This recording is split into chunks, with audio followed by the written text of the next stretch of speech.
সুপ্রিয় শিক্ষার্থী বন্ধুরা, কেমন আছো তোমরা? হ্যাঁ, আশা করছি ভালো আছো। সবাইকে শুভকামনা, শুভেচ্ছা।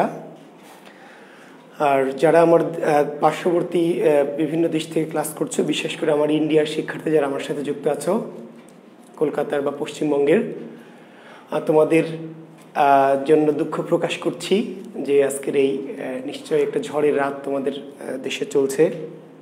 আমরা তার জন্য সমব্যথী। তোমরা সাবধানে থেকো। আর আমাদের দেশেও যারা দক্ষিণাঞ্চলে আছেন তারাও সাবধানে থাকবেন। যদিও আমাদের দেশে ততটা প্রভাব এখনও পড়তে শুরু করেনি, হয়তো আগামীকাল থেকে পড়বে। আমরা স্রষ্টার কাছে প্রার্থনা করি যেন এটি আমাদের খুব বেশি ক্ষতি না করেই এটি চলে যায়। তো সেই জন্য আমরা সবার জন্য প্রার্থনা করি।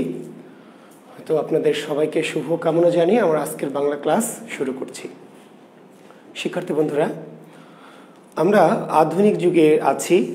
আধুনিক যুগের আমরা সাহিত্য প্রকরণের মধ্যে আছি। আজকে আমি আরও একটি খুব গুরুত্বপূর্ণ একটি বিষয় নিয়ে কথা বলবো, যেটি বিশেষ পরীক্ষাতে খুবই গুরুত্বপূর্ণ বা গুরুত্বের সাথে বিভিন্ন পরীক্ষাতে এসে থাকে।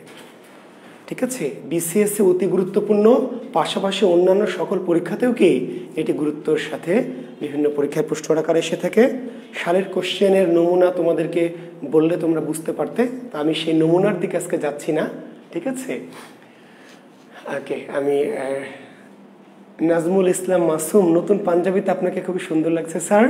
আচ্ছা মাসুম, ঠিক অতি নতুন নয়, আগেই কেনা, হয়তো আমি তোমাদের ব্যাচে কখনো পড়িনি। তো তারপরেও তোমাদের ভালো লাগছে জেনে আমারও ভালো লাগছে। শুভকামনা তোমার জন্য। খুরশেদ আলম, আসসালামু আলাইকুম স্যার। ওয়ালাইকুম আসসালাম। তো আমি সবার পক্ষ থেকে সালামের উত্তর নিয়ে নিলাম। ঠিক আছে, ওয়ালাইকুম আসসালাম ওয়া রাহমাতুল্লাহি ওয়া বারাকাতুহু। সবার জন্য শুভকামনা, অভিনন্দন।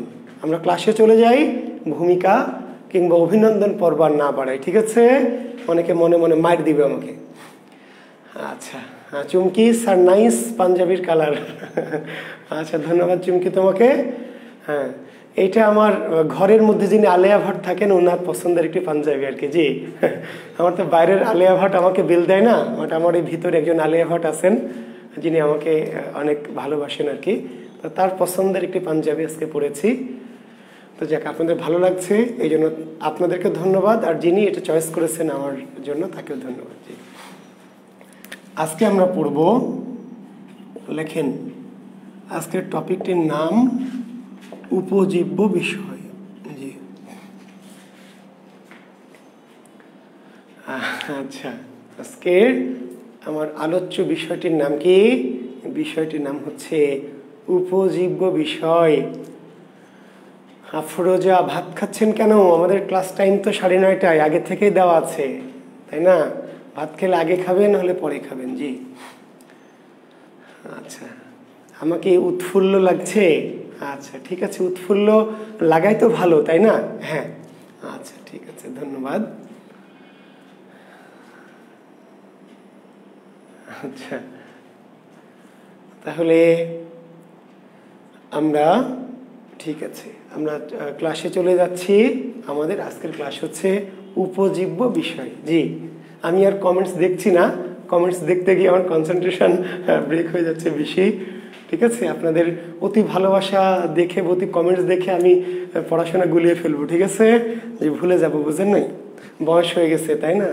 সব কিছুকে আর মনে থাকে। জি, তো লেখেন উপজীব্য বিষয়। জি, উপজীব্য বিষয়। শিক্ষার্থী বন্ধুরা, আপনাদের বিগত সালের সূত্র ধরে একটু বলি। এই টপিকটা কেমন? এই টপিকটা হচ্ছে এমন, পরীক্ষা এমন প্রশ্ন হবে, দেখবেন যে পরীক্ষায় প্রশ্ন হয়েছে যে লাল সালু উপন্যাসের উপজীব্য বিষয় কি? লাল সালু উপন্যাসের উপজীব্য বিষয় কি, এমন একটি প্রশ্ন হয়েছে দেখবেন বিভিন্ন সালের কোশ্চেনে। উপজীব্য বিষয়টির উত্তর কি? ধর্মীয় ভণ্ডামি। ধর্মীয় ভণ্ডামি, অশিক্ষা, কুশিক্ষা, কুসংস্কার। কিংবা উল্টা করেও তো প্রশ্নটি হতে পারে যে ধর্মীয় ভণ্ডামি কোন উপন্যাসের উপজীব্য বিষয়। আমি আবার বলছি, প্রশ্নটি দুইভাবে হতে পারে। উপন্যাসটির নাম দিয়ে বলবে বা গ্রন্থটির নাম দিয়ে বলবে এর উপজীব্য বিষয় কি, অথবা উপজীব্য বিষয়টা দিয়ে বলবে যে এই উপজীব্যকে নিয়ে রচিত গ্রন্থ নিচের কোনটি। জি, আচ্ছা, তাই না? তো এরকম বাংলা সাহিত্যে বিশেষ বিশেষ কিছু উপন্যাস আছে, নাটক আছে, তাই না, কাব্য আছে, যেগুলি বাংলা সাহিত্যে নানাভাবে গুরুত্বপূর্ণ কোনো বিষয়কে উপজীব্য করে রচিত হয়েছে। ঠিক আছে? যেমন ধরেন একটি উপন্যাসের নাম হচ্ছে গোরা। উপন্যাসটির নাম কি? গোরা। রবীন্দ্রনাথ ঠাকুর রচিত একটি রাজনৈতিক উপন্যাস। রবীন্দ্রনাথ কিন্তু মূলত রোমান্টিক ঔপন্যাসিক। রবীন্দ্রনাথ ঠাকুর মূলত কি? রোমান্টিক ঔপন্যাসিক। রোমান্টিক, কিন্তু রোমান্টিক সত্তার বাইরেও তার দুটি উপন্যাসে রাজনৈতিক সত্তার প্রকাশ ঘটেছে। একটি গোরা আর একটি কি? ঘরে বাইরে। নিশ্চয়ই আপনারা জানেন। এর মধ্যে গোরা উপন্যাসটির উপজীব্য বিষয় কি যদি প্রশ্ন হয়, তাহলে তার উত্তর হচ্ছে কি? 1905 সালের বঙ্গভঙ্গ।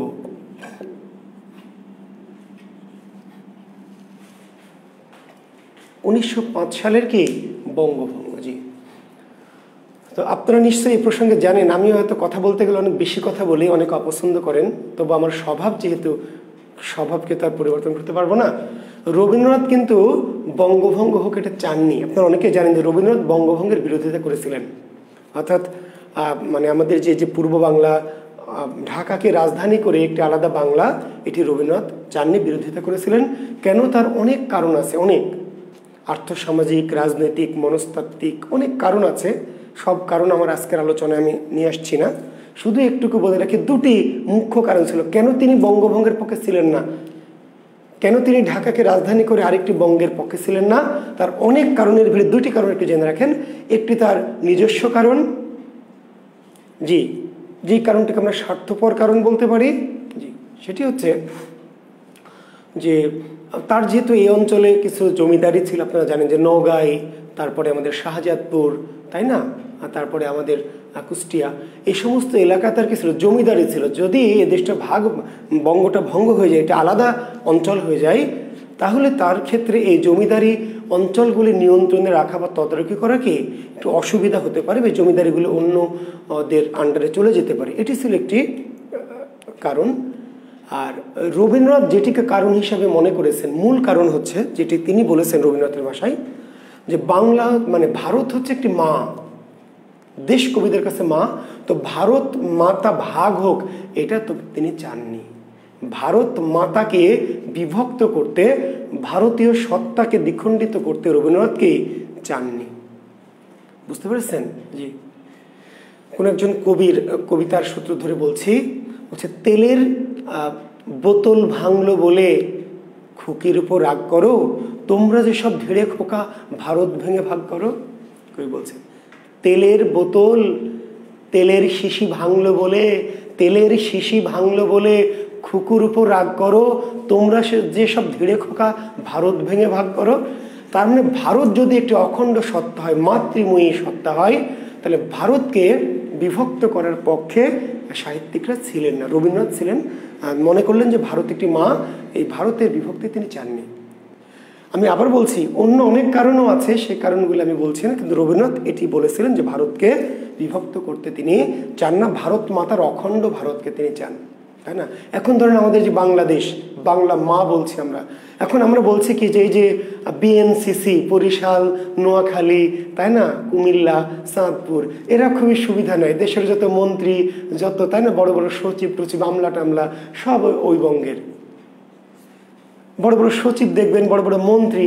চিন্তা করেন আমাদের এই যে রাজশাহী অঞ্চল, গোটা যে রাজশাহী অঞ্চলে মন্ত্রী নাই বললেই চলে, নাই। তা আমরা যদি মনে করি যে আমরা হচ্ছি, নিগৃহীত হচ্ছি, বা আমরা সমপরিমাণ সুযোগ পাচ্ছি না, আমরা আলাদা হয়ে যাব, এটি কি ঠিক হবে? আমরা সুযোগ পাচ্ছি না, সুযোগ চাইবো, সরকারের কাছে আন্দোলন করব, তাই বলে আমরা রাজশাহী অঞ্চলকে আলাদা করে নিব, বা যমুনার এপার থেকে সিরাজগঞ্জ, রাজশাহী, পাবনা মিলে একটা আলাদা করে নিব, এটি কিন্তু চাওয়া যাবে না, এটা অন্যায় হবে, অপরাধ হবে। কারণ আমরা অখণ্ড বাংলাদেশ, এটিকে মায়ের মতো ভাবি। তো রবীন্দ্রনাথের ক্ষেত্রেও অনেকটি এটি ছিল কারণ, এর বাইরে অনেক আর্থসামাজিক ব্যক্তি কারণও ছিল। তো রবীন্দ্রনাথ 1905 সালের বঙ্গভঙ্গ যে চাননি, বঙ্গভঙ্গের বিরোধিতা করে বা বঙ্গভঙ্গের অসারতা প্রমাণ করে তিনি উপন্যাসটা লিখেছিলেন কি? গোরা। গোরা, জি।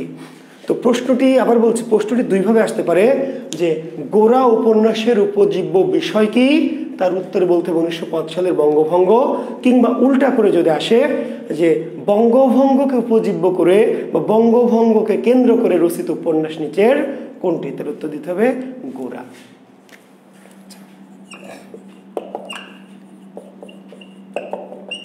ঘরে বাইরে এই উপন্যাসটির উপজীব্য বিষয় কি? ঘরে বাইরে উপন্যাসটির উপজীব্য বিষয় আপনারা জানেন স্বদেশী আন্দোলন ও ব্রিটিশ ভারতের রাজনীতি। জি, ঘরে বাইরে রবীন্দ্রনাথ ঠাকুরের আরেকটি রাজনৈতিক উপন্যাস। রবীন্দ্রনাথ ঠাকুর রোমান্টিক লেখক, রোমান্টিক উপন্যাসিক হলেও তার দুটি উপন্যাসে রাজনৈতিক চেতনার প্রকাশ ঘটে, তাই না? নিচের কোনটি রবীন্দ্রনাথের রাজনৈতিক উপন্যাস এমন যদি প্রশ্ন করা হয় তাহলে গোরা ঘরে বাইরে 1905 সালের বঙ্গভঙ্গকে উপজীব্য করে লিখলেন গোরা। আর স্বদেশী আন্দোলন, জি মহাত্মা গান্ধীর যে আন্দোলন স্বদেশী আন্দোলন, বিলেতি পণ্য বর্জন করুন দেশীয় পণ্য, তাই না? সরকার কেটে নিজেই তিনি কি করলেন, কাপড় তৈরি করে পরতেন, বিদেশি বিলেতি পণ্যকে বর্জন করবেন। তো সেই যে স্বদেশী আন্দোলন তথা ব্রিটিশ ভারতের রাজনীতি কোন উপন্যাসের উপজীব্য বিষয়? ঘরে বাইরে। ঠিক আছে শিক্ষার্থী বন্ধুরা?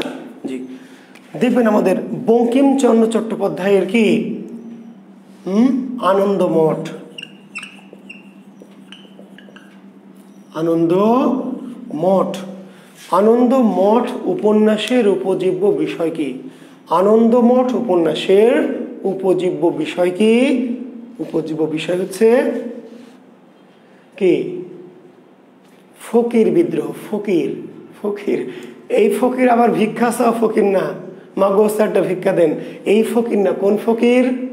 সন্ন্যাসী ফকির। জি, তো এই বিদ্রোহকে বলা হয় ফকির বিদ্রোহ বা সন্ন্যাস বিদ্রোহ। তাহলে আনন্দমঠ উপন্যাসের উপজীব্য বিষয় কি? ফকির বা সন্ন্যাস বিদ্রোহ। কিংবা উল্টা করে বলবে ফকির বিদ্রোহের পটভূমিতে বা সন্ন্যাস বিদ্রোহের পটভূমিতে রচিত উপন্যাস নিচের কোনটি? আনন্দমঠ। আচ্ছা, আমি এবার আপনাদেরকে একটা প্রশ্ন করি, দেখেন তো, বলেন দেখি আপনাদের একটু টেস্ট করি। টেস্ট, জি আপনাদেরকে একটু টেস্ট করে নিই। স্যার শোনা যায় না, স্বপন রয় কেন শোনা যায় না? স্বপন রয় শোনা যায় না মানে কি? শুধু স্বপন রয়েরই শোনা যায় না, না অন্যদেরও শোনা যায় না? বলেন।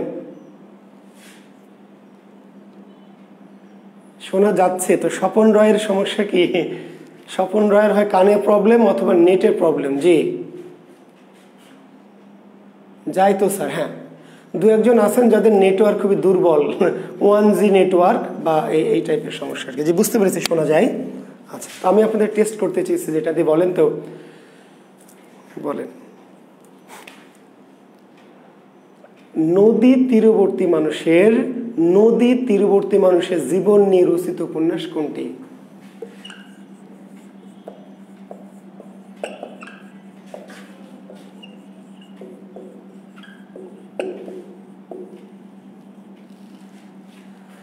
নদী তীরবর্তী মানুষের জীবন নিয়ে রচিত উপন্যাস কোনটি? কে বলবে? কে বলবেন? বলেন। নদী তীরবর্তী মানুষের জীবন নিয়ে রচিত উপজীব্য উপন্যাস।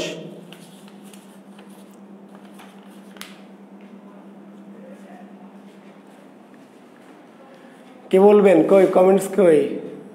রবিন হাসান কর্ণফুলী হয়নি না? উত্তর হয়নি। পদ্মা নদীর মাঝি না মহাভুল?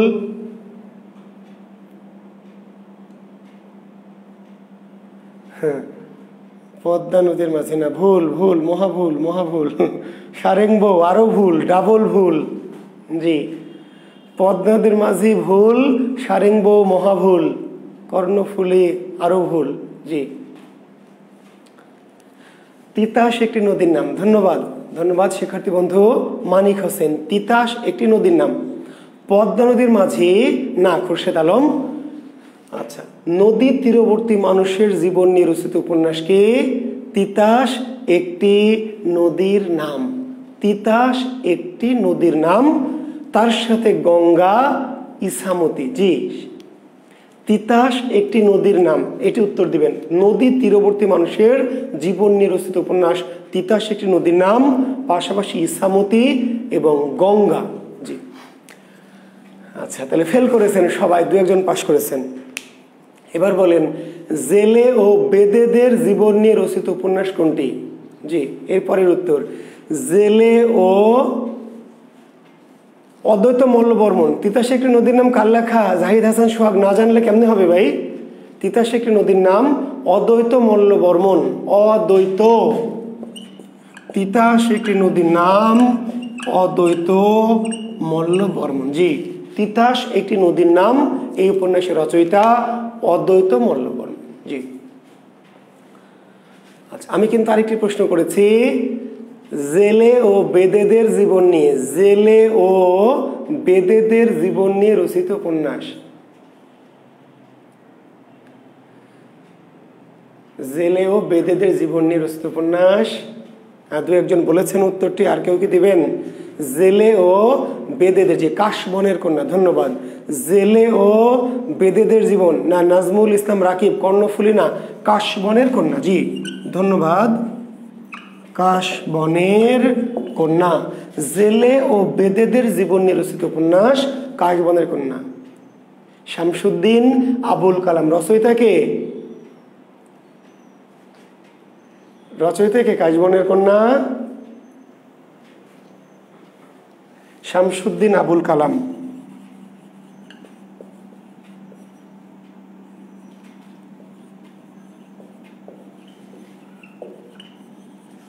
শামসুদ্দিন আবুল কালাম রচিত কি? কাশবনের কন্যা। জেলে ও বেদেদের জীবন, জেলে ও বেদেদের জীবন নিয়ে রচিত উপন্যাস। জি,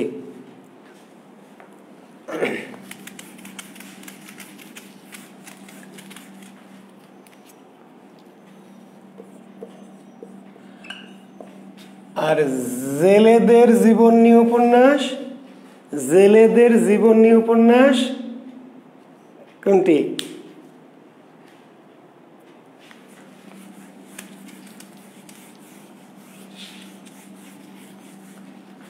জেলেদের জীবন নিয়ে উপন্যাস। এবার আর কেউ বলছে না, পদ্মা নদীর মাঝি। জি, পদ্মা নদীর মাঝি। জেলেদের জীবন নিয়ে বা জেলে জীবন নিয়ে রচিত উপন্যাস কি?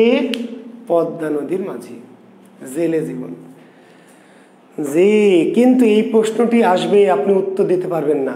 এই প্রশ্নটি এখন সবাই পারছেন, কিন্তু বিশেষ পরীক্ষায় দিব প্রশ্ন আর এরকম করে থাকবেন।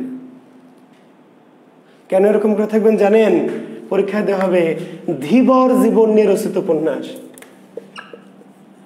ধীবর জীবন কেন্দ্রিক, ধীবর জীবন কেন্দ্রিক উপন্যাস কোনটি? বিশেষ পরীক্ষায় জেলে জীবন না দিয়ে আপনার মাথা ঘুরানোর জন্য প্রশ্ন করবে যে ধীবর জীবন কেন্দ্রিক উপন্যাস কোনটি। এইবার চিন্তা করলেন যে স্যার তো জেলে জীবন পড়ালো, তাই না, তারপরে বেদে জীবন পড়ালো, নদী জীবন পড়ালো, কিন্তু এই ধীবর জীবন তো পড়ায়নি। এ আবার কোন সিরিয়া, তাই না? যে তাহলে জেলে জীবন মানে কি? ধীবর।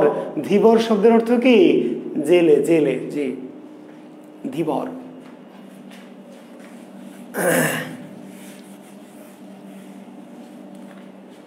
বুঝতে পারলেন? তাহলে ধীবর জীবন কেন্দ্রিক বা ধীবর জীবন নির্দেশিত উপন্যাস কি? পদ্মা নদীর মাঝি। কিংবা এমন যদি বলে পদ্মা নদীর মাঝি উপন্যাসের উপজীব্য বিষয় কি, এবার খুঁজতেছেন জেলে জীবন, জেলে জীবন দেওয়া নাই, আছে ধীবর জীবন। এবার আর খুঁজে পাবেন? পদ্মা নদীর মাঝি উপন্যাসের উপজীব্য বিষয় কি?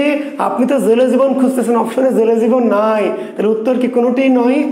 না, জি, ধীবর জীবন। ধীবর মানে জেলে জীবন। তাহলে কুবেরের পেশা কি ছিল? কুবেরের পেশা কি? কুবের কি পেশায়? ধীবর, ধীবর, জেলে।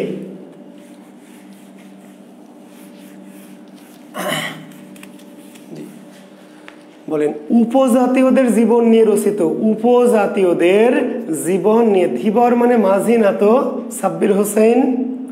ধীবর মানে মাঝি না, ধীবর মানে জেলে। জি, বলেন উপজাতীয়দের জীবন নিয়ে রচিত উপন্যাস কোনটি? উপজাতীয়দের, উপজাতীয়দের জীবন নিয়ে রচিত উপন্যাস কোনটি?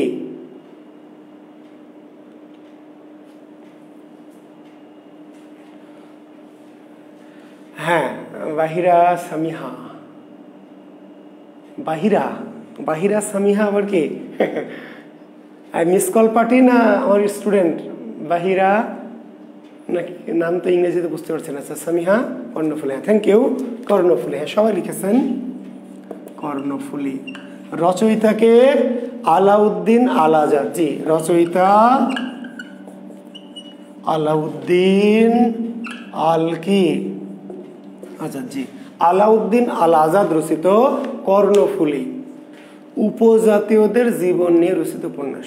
উপজাতীয়দের জীবন নিয়ে রচিত উপন্যাস কর্ণফুলী। উপজাতীয়দের জীবন নিয়ে রচিত উপন্যাসটির নাম কি? কর্ণফুলী। রচয়িতাকে? আলাউদ্দিন আল আজাদ। পরীক্ষার প্রশ্ন হবে এমন যে আব্দুল্লাহ, দেখবেন সালের কোশ্চেনে, আব্দুল্লাহ উপন্যাসের উপজীব্য বিষয় কি? আব্দুল্লাহ উপন্যাসের উপজীব্য বিষয় কি?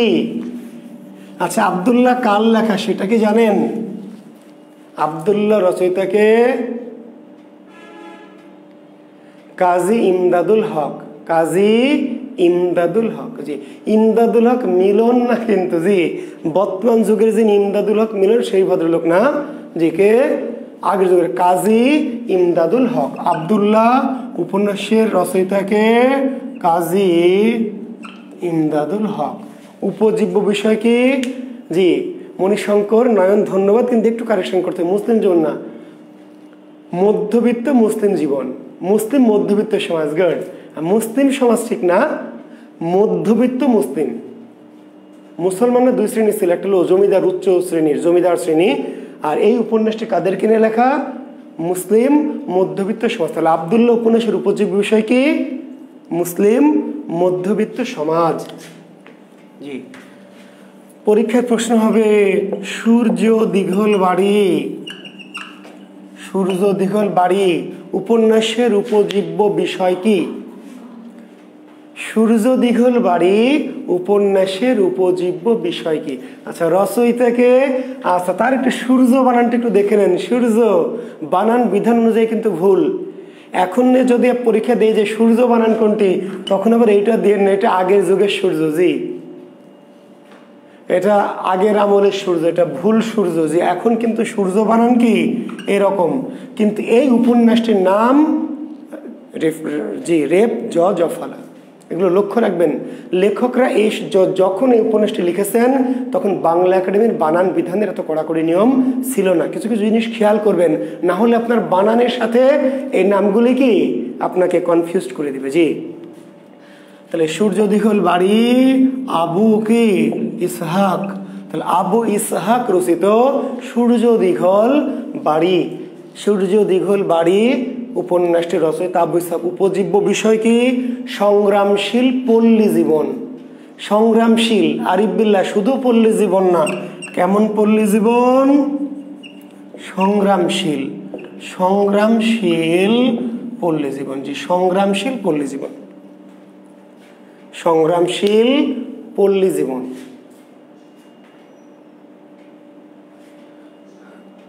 সংগ্রামশীল পল্লী জীবন, ঠিক আছে। এবং বিশেষ করে এই সংগ্রামশীল নারী, সংগ্রামশীল নারী জীবন, আসলে এই উপন্যাসটি যদি পল্লী জীবন, কিন্তু পল্লীর সংগ্রামশীল নারী জীবন, নারী। এবং দেখবেন এই উপন্যাসের মূল চরিত্র জয়গুণ। এই উপন্যাসটির মূল চরিত্রকে জয়গুণ, জয়গুণ। গ্রামীণ নারী জীবনের সংগ্রামশীলতা। তো গ্রামীণ জীবনের সংগ্রামশীলতা উত্তর দেওয়া যাবে, দিবেন, কিন্তু মূলত এই উপন্যাসটির উপজীব্য বিষয় হচ্ছে গ্রামীণ নারী জীবনের সংগ্রামশীলতা। বুঝতে পেরেছেন? জি। তো নারীর সংগ্রামশীলতা, পুরুষের সংগ্রামশীলতা এক ধরনের, পুরুষের শুধু জীবিকার জন্য সংগ্রাম। পুরুষের সংগ্রামটা শুধু কি জীবিকার, কিভাবে জীবিকার সংস্থান করবেন। নারীর সংগ্রাম হচ্ছে দুই ধরনের, একটা জীবিকার সংগ্রাম, একটা সম্ভ্রমের সংগ্রাম। জি, বুঝতে পারলেন? নারীর সংগ্রামের দুটো স্তর, একটু হচ্ছে নারীর জীবিকার জন্য সংগ্রাম, আর একটু হচ্ছে নারীর সম্ভ্রমের জন্য সংগ্রাম। আপনি শহরে যাচ্ছেন, চাকরি খুঁজতেছেন, ভাইভা দিচ্ছেন, অফিসে যাচ্ছেন, চাকরি পাচ্ছেন বা পাচ্ছেন না, তাই না? কিন্তু নারীর সংগ্রাম কিন্তু শুধু চাকরি খোঁজার মধ্যে না, তার নিজেকে যে সম্ভ্রম রক্ষা করা, ঠিক আছে, যে সম্ভ্রম। তো পল্লীর যে নারী জীবন, এই যে বিশেষ করে বলছিলাম জৈগুন, এরা কি করে, সারাদিন জীবিকার জন্য সংগ্রাম করে, জীবিকার জন্য, এবং রাতে এদের আবার কি করতে হয়, এদেরকে আবার সম্ভ্রমের জন্য সংগ্রাম করতে হয়। কারণ যেই মজুদদারের বাড়িতে, জমিদারের বাড়িতে কাজ করতে যায়, সে জমিদার বা মজুদদার হয়তো বললো কি যে একটু পা হাত পা টিপে দে, গা হাত পা টিপে দে, তো টিপে দিলে পরের দিন কাজ পাবেন, না হলে কি কাজ পাবেন না, যত ঝামেলা। পুরুষকে দিয়ে কিন্তু বলছে না যাই গা হাত পা টিপে দে, কাকে দিয়ে বলছে, ওই নারী শ্রমিককে বলছে মালিক যে একটু গা হাত পা টিপে দাও। তো এই যে নারীর যে সংগ্রাম, সেটি একদিকে তার জীবিকা আর একদিকে সম্ভ্রম, দুটো আবার রিলেটেড। যখন জমিদারের গা হাত পা টিপে দেবে না সে নারী শ্রমিক, পরদিন আর তাকে কাজে বলছে তোর কাজে আসার দরকার নেই, তুই যা। তারপর নারীর কর্মসংস্থানের সাথে কিন্তু তার সম্ভ্রম বিষয়টা জড়িয়ে আছে। তো কাজেই পুরুষের জীবনের সংগ্রামটা শুধু কি আর্থিক সংগ্রাম, তার শুধু জীবিকার জন্য সংগ্রাম, আর নারীর সংগ্রাম হচ্ছে একদিকে জীবিকার সংগ্রাম, আর একদিক হচ্ছে তার সম্ভ্রম বাঁচানোর জন্য সংগ্রাম। জি, আমাদের ইন্টারমিডিয়েটের এখনের সিলেবাসে একটি গল্প আছে, একটু পড়বেন পারলে, মাসি পিসি। ইন্টারমিডিয়েট সিলেবাস, এখনকার যে সিলেবাস, সেখানে একটি গল্প আছে, বর্তমান সিলেবাসে, মাসি পিসি। দেখবেন মাসি পিসির জীবন সংগ্রাম। কেউ নাই, স্বামী মারা গেছে, ভাই মারা গেছে, বাবা মা নাই, তার জীবিকার সংগ্রাম। সারাদিন হাটে গিয়ে কি করে, তরি তরকারি শাকসবজি বিক্রি করে, রাতে আবার একটা অসহায় মেয়ে থাকে, তাই না, তার বাড়িতে। তো রাতে তাদের জমিদারের হাত থেকে, লালসন্মত্ত পাড়া প্রতিবেশীর হাত থেকে নিজেদের সম্ভ্রম বাঁচানোর জন্য সংগ্রাম করতে হয়। তাহলে একদিকে তাদের জীবন বাঁচানোর জন্য, জীবিকার জন্য সংগ্রাম, আরেকদিকে তাদের কি, তাদের সম্ভ্রম রক্ষার জন্য সংগ্রাম। পুরুষের সেটা নাই। জি, পুরুষের শুধু জীবিকারই সংগ্রাম, সম্ভ্রম বাঁচানোর সংগ্রাম নয়, বরং পুরুষের সম্ভ্রম কি, কত যাতে অন্য কাউকে দেওয়া যায় সেই সংগ্রাম। জি, পুরুষের সংগ্রাম কি জীবিকার, আর সম্ভ্রম বাঁচানোর না, সম্ভ্রম হারানোর। যে হারানোই তো দরকার, হারায় না কেন, সম্ভ্রম রেখে লাভ কি, কত তাড়াতাড়ি সম্ভ্রম হারানো যায়, তাই না ভাই? জি, আপনার চেষ্টা কত তাড়াতাড়ি সম্ভ্রম কি হারানো যায়, আর নারীর চিন্তা কত বেশি করে সম্ভ্রমটা রক্ষা করা যায়। জি, তো এইরকম করে অনেক গ্রন্থের কথা আমরা বলতে পারি, অনেক গ্রন্থের কথা বলতে পারি, ঠিক আছে। জি, আমাদের কাজী নজরুল ইসলামের শ্রেষ্ঠ উপন্যাস কি, মৃত্যু ক্ষুধা। কাজী নজরুল ইসলামের শ্রেষ্ঠ উপন্যাস কি, মৃত্যু ক্ষুধা। মৃত্যু ক্ষুধা। জি,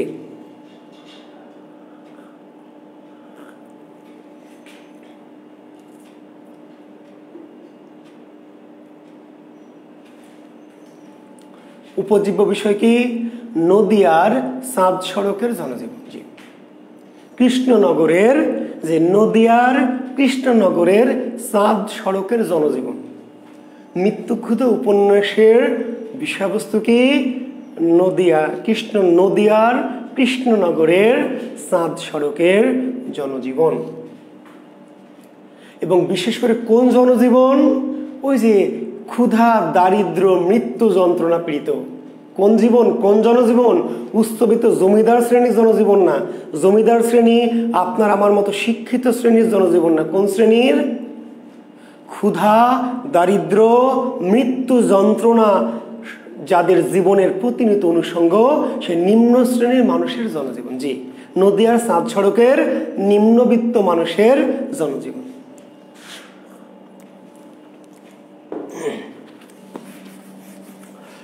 বলেন আমার সোনার বাংলা, আই লাভ ইউ, এর উপজীব্য বিষয় কি বলেন? জি, আমার সোনার বাংলা, আই লাভ ইউ, এর উপজীব্য বিষয় কি, তথা আমাদের জাতীয় সঙ্গীতের উপজীব্য বিষয় কি, প্রকৃতি ও দেশপ্রেম। জি, আমাদের জাতীয় সঙ্গীতের উপজীব্য বিষয় কি, উত্তর প্রকৃতি ও দেশপ্রেম। প্রকৃতি ও দেশপ্রেম। জি, প্রকৃতি বাংলা রূপ। জি, ইসমাইল হোসেন, থ্যাংক ইউ। প্রকৃতি মানে বাংলা রূপ, এই প্রকৃতিকে না বলে বলতাম বাংলার রূপ ও দেশপ্রেম। একই উপজীব্য বিষয় নিয়ে আরেকটি বিখ্যাত কাব্য আছে রূপসী বাংলা, জীবনানন্দ দাশের কাব্য কি রূপসী বাংলা। জীবনানন্দ দাশের একমাত্র দেশপ্রেমমূলক কাব্যগ্রন্থ রূপসী বাংলা। উপজীব্য বিষয় কি প্রকৃতি ও দেশপ্রেম। জি, আমাদের জাতীয় সঙ্গীতের উপজীব্য বিষয় প্রকৃতি ও দেশপ্রেম, জীবনানন্দ দাশের রূপসী বাংলা উপন্যাসের উপজীব্য বিষয় একদম সেম টু সেম, একই সেম সেম, প্রকৃতি ও দেশপ্রেম।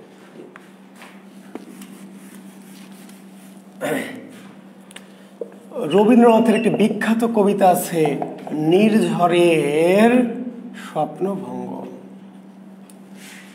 এটি কাব্য নয়, কিন্তু রবীন্দ্রনাথ ঠাকুরের একটি বিখ্যাত কবিতা নির্ঝরের স্বপ্নভঙ্গ। জি, পড়বেন। জি, যারা বিশেষ পরীক্ষার্থী, যারা জীবনে বড় হতে চান পড়বেন রবীন্দ্রনাথের এই কবিতাটি প্রতিদিন সকালে পড়বেন। জি, আমি একসময় পড়তাম। প্রতিদিন সকালে উঠে যদি এই কবিতাটি পড়েন তাহলে আপনার ভালো লাগবে, স্পৃহা বাড়বে পড়াশোনার, বড় হওয়ার। জি, সকালে উঠে, প্রতিদিন সকালে উঠে যে যারা নামাজ কালাম পড়েন, নামাজ কালাম পড়ে টোড়ে যে একটা সময়ে নির্ঝরের স্বপ্নভঙ্গ এই কবিতাটি কি একটু মন দিয়ে অনুভব দিয়ে পড়বেন, দেখবেন ভালো লাগবে, দিনটা অনেক ভালো যাবে। জি, উপজীব্য বিষয় কি ভবিষ্যৎ বিচিত্র ও বিপুল সম্ভাবনাময়। ভবিষ্যৎ বিচিত্র ও বিপুল সম্ভাবনাময়। ভবিষ্যৎ বিচিত্র ও বিপুল সম্ভাবনা। ভবিষ্যৎ বিচিত্র যে ও বিপুল সম্ভাবনা। জি, হ্যাঁ, আবৃত্তি করে শোনাবেন কাব্যরা। শোনান না তো, আমি তো বলেছিলাম যে আপনারা আবৃত্তি করে আমার গ্রুপে দিবেন। গ্রুপে তো সবাই নিষ্ক্রিয় হয়ে থাকেন, কি করে হবে বলেন? গ্রুপের সদস্য আমার প্রায় 8,000-এর মতো। আপনারা অনেকে আছেন, বলেছিলাম যারা আবৃত্তি পারেন বা গান পারেন কিংবা যারা লেখালেখি করেন কিংবা এগুলো দিবেন, তা আপনারা তো দেন না। কাব্যরায় আবৃত্তি করে গ্রুপে দিবেন। জি, আমি এটা ইয়ে করে দিব। যারা আবৃত্তি করেন করবেন, তাতে কি হবে, যারা অন্যরা শুনবে, শুনলে কি শোনা হবে। ভবিষ্যৎ বিচিত্র ও বিপুল সম্ভাবনাময়, নির্ঝরের স্বপ্নভঙ্গ। রবীন্দ্রনাথের আরেকটি কাব্য আছে, রবীন্দ্রনাথের খুব বিখ্যাত একটি কাব্য সোনার তরী।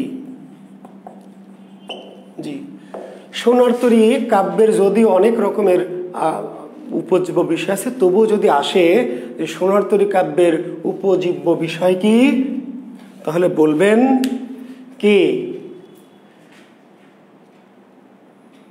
স্রষ্টা নশ্বর কিন্তু সৃষ্টি অবিনশ্বর। জি, স্রষ্টা কিংবা স্রষ্টা মানে সৃষ্টিকর্তা না, মানুষ। জি, মানুষ আর কি, মানুষ নশ্বর কিন্তু কর্ম অবিনশ্বর। মানুষ নশ্বর কিন্তু কর্ম কি অবিনশ্বর, কর্ম অবিনশ্বর। আচ্ছা, রবীন্দ্রনাথ যেদিন পড়াবো সেদিন আবৃত্তি করবো আমি। জি, আজকে না, আজকে আমি রবীন্দ্রনাথ যেদিন পড়াবো রবীন্দ্রনাথ আবৃত্তি করে শোনাবো একটু। জি, কথা দিলাম, যান। আর আমি কথা দিলে তো জানেন, জি ইনশাল্লাহ, ভাঙা গলা হোক আর খসখসে গলা হোক, তাই না? যে আমি যদি কথা দিই তাহলে কথা রাখি। রবীন্দ্রনাথ যেদিন পড়াবো সেদিন আপনাদেরকে রবীন্দ্রনাথের কবিতা শোনাবো। তো সোনার তরী কাব্যের বা সোনার তরী কবিতাও যদি বলে উপজীব্য বিষয় কি মানুষ নশ্বর কিন্তু তার কর্ম অবিনশ্বর, কিন্তু স্রষ্টা নশ্বর কিন্তু তার সৃষ্টি কি অবিনশ্বর, তাই না? ঠাই নাই ঠাই নাই ছোট সে তরি আমারই সোনার ধানে গিয়াছে ভরি। ঠাই নাই ঠাই নাই ছোট সে তরি আমারই সোনার ধানে গিয়াছে ভরি। বিনতে নূর, আমার মেয়ে শুধু স্যারের গান শোনে। বিনতে নূর গান তো এখনো দেইনি, তারপরে যে শোনে আপনার মেয়ের জন্য ধন্যবাদ। হ্যাঁ, অনেক অনেক শুভকামনার জন্য আমাকে ভালোবাসা, আমার ভালোবাসা ওকে দিয়ে দিও, ঠিক আছে বিনতে নূর? ধন্যবাদ। যাক, তোমার মেয়ে যে আমার গানের ভক্ত, খুব ভালো লাগছে আমার শুনে। মানে তোমাদের পরবর্তী প্রজন্মের মধ্যেও যে আমার জনপ্রিয়তা একটু একটু করে থাকবে, তাই না? এটা শুনলে ভালো লাগছে। তাহলে সোনার তৈরি কাব্য বলুক কিংবা সোনার তৈরি কবিতা বলুক, এর উপজীব্য বিষয় কি? উপজীব্য বিষয় হচ্ছে সৃষ্টি বা মানুষ নশ্বর, কিন্তু তার কি সৃষ্টি বা কর্ম হচ্ছে অনশ্বর। রবীন্দ্রনাথের একটি বিখ্যাত কাব্য আছে বলাকা। বলাকা, এই বলাকা কাব্যের উপজীব্য কি জানেন? বলাকা কে বলবেন? আমি জানি অনেকে জানেন, আপনাদের বলতে বলছে কেন জানেন? একটু এই যে 30 সেকেন্ড রেস্ট নেব, এই ফাঁকে একটু চা খাবো। জি বলেন, বলাকা কাব্যের উপজীব্য বিষয় কি?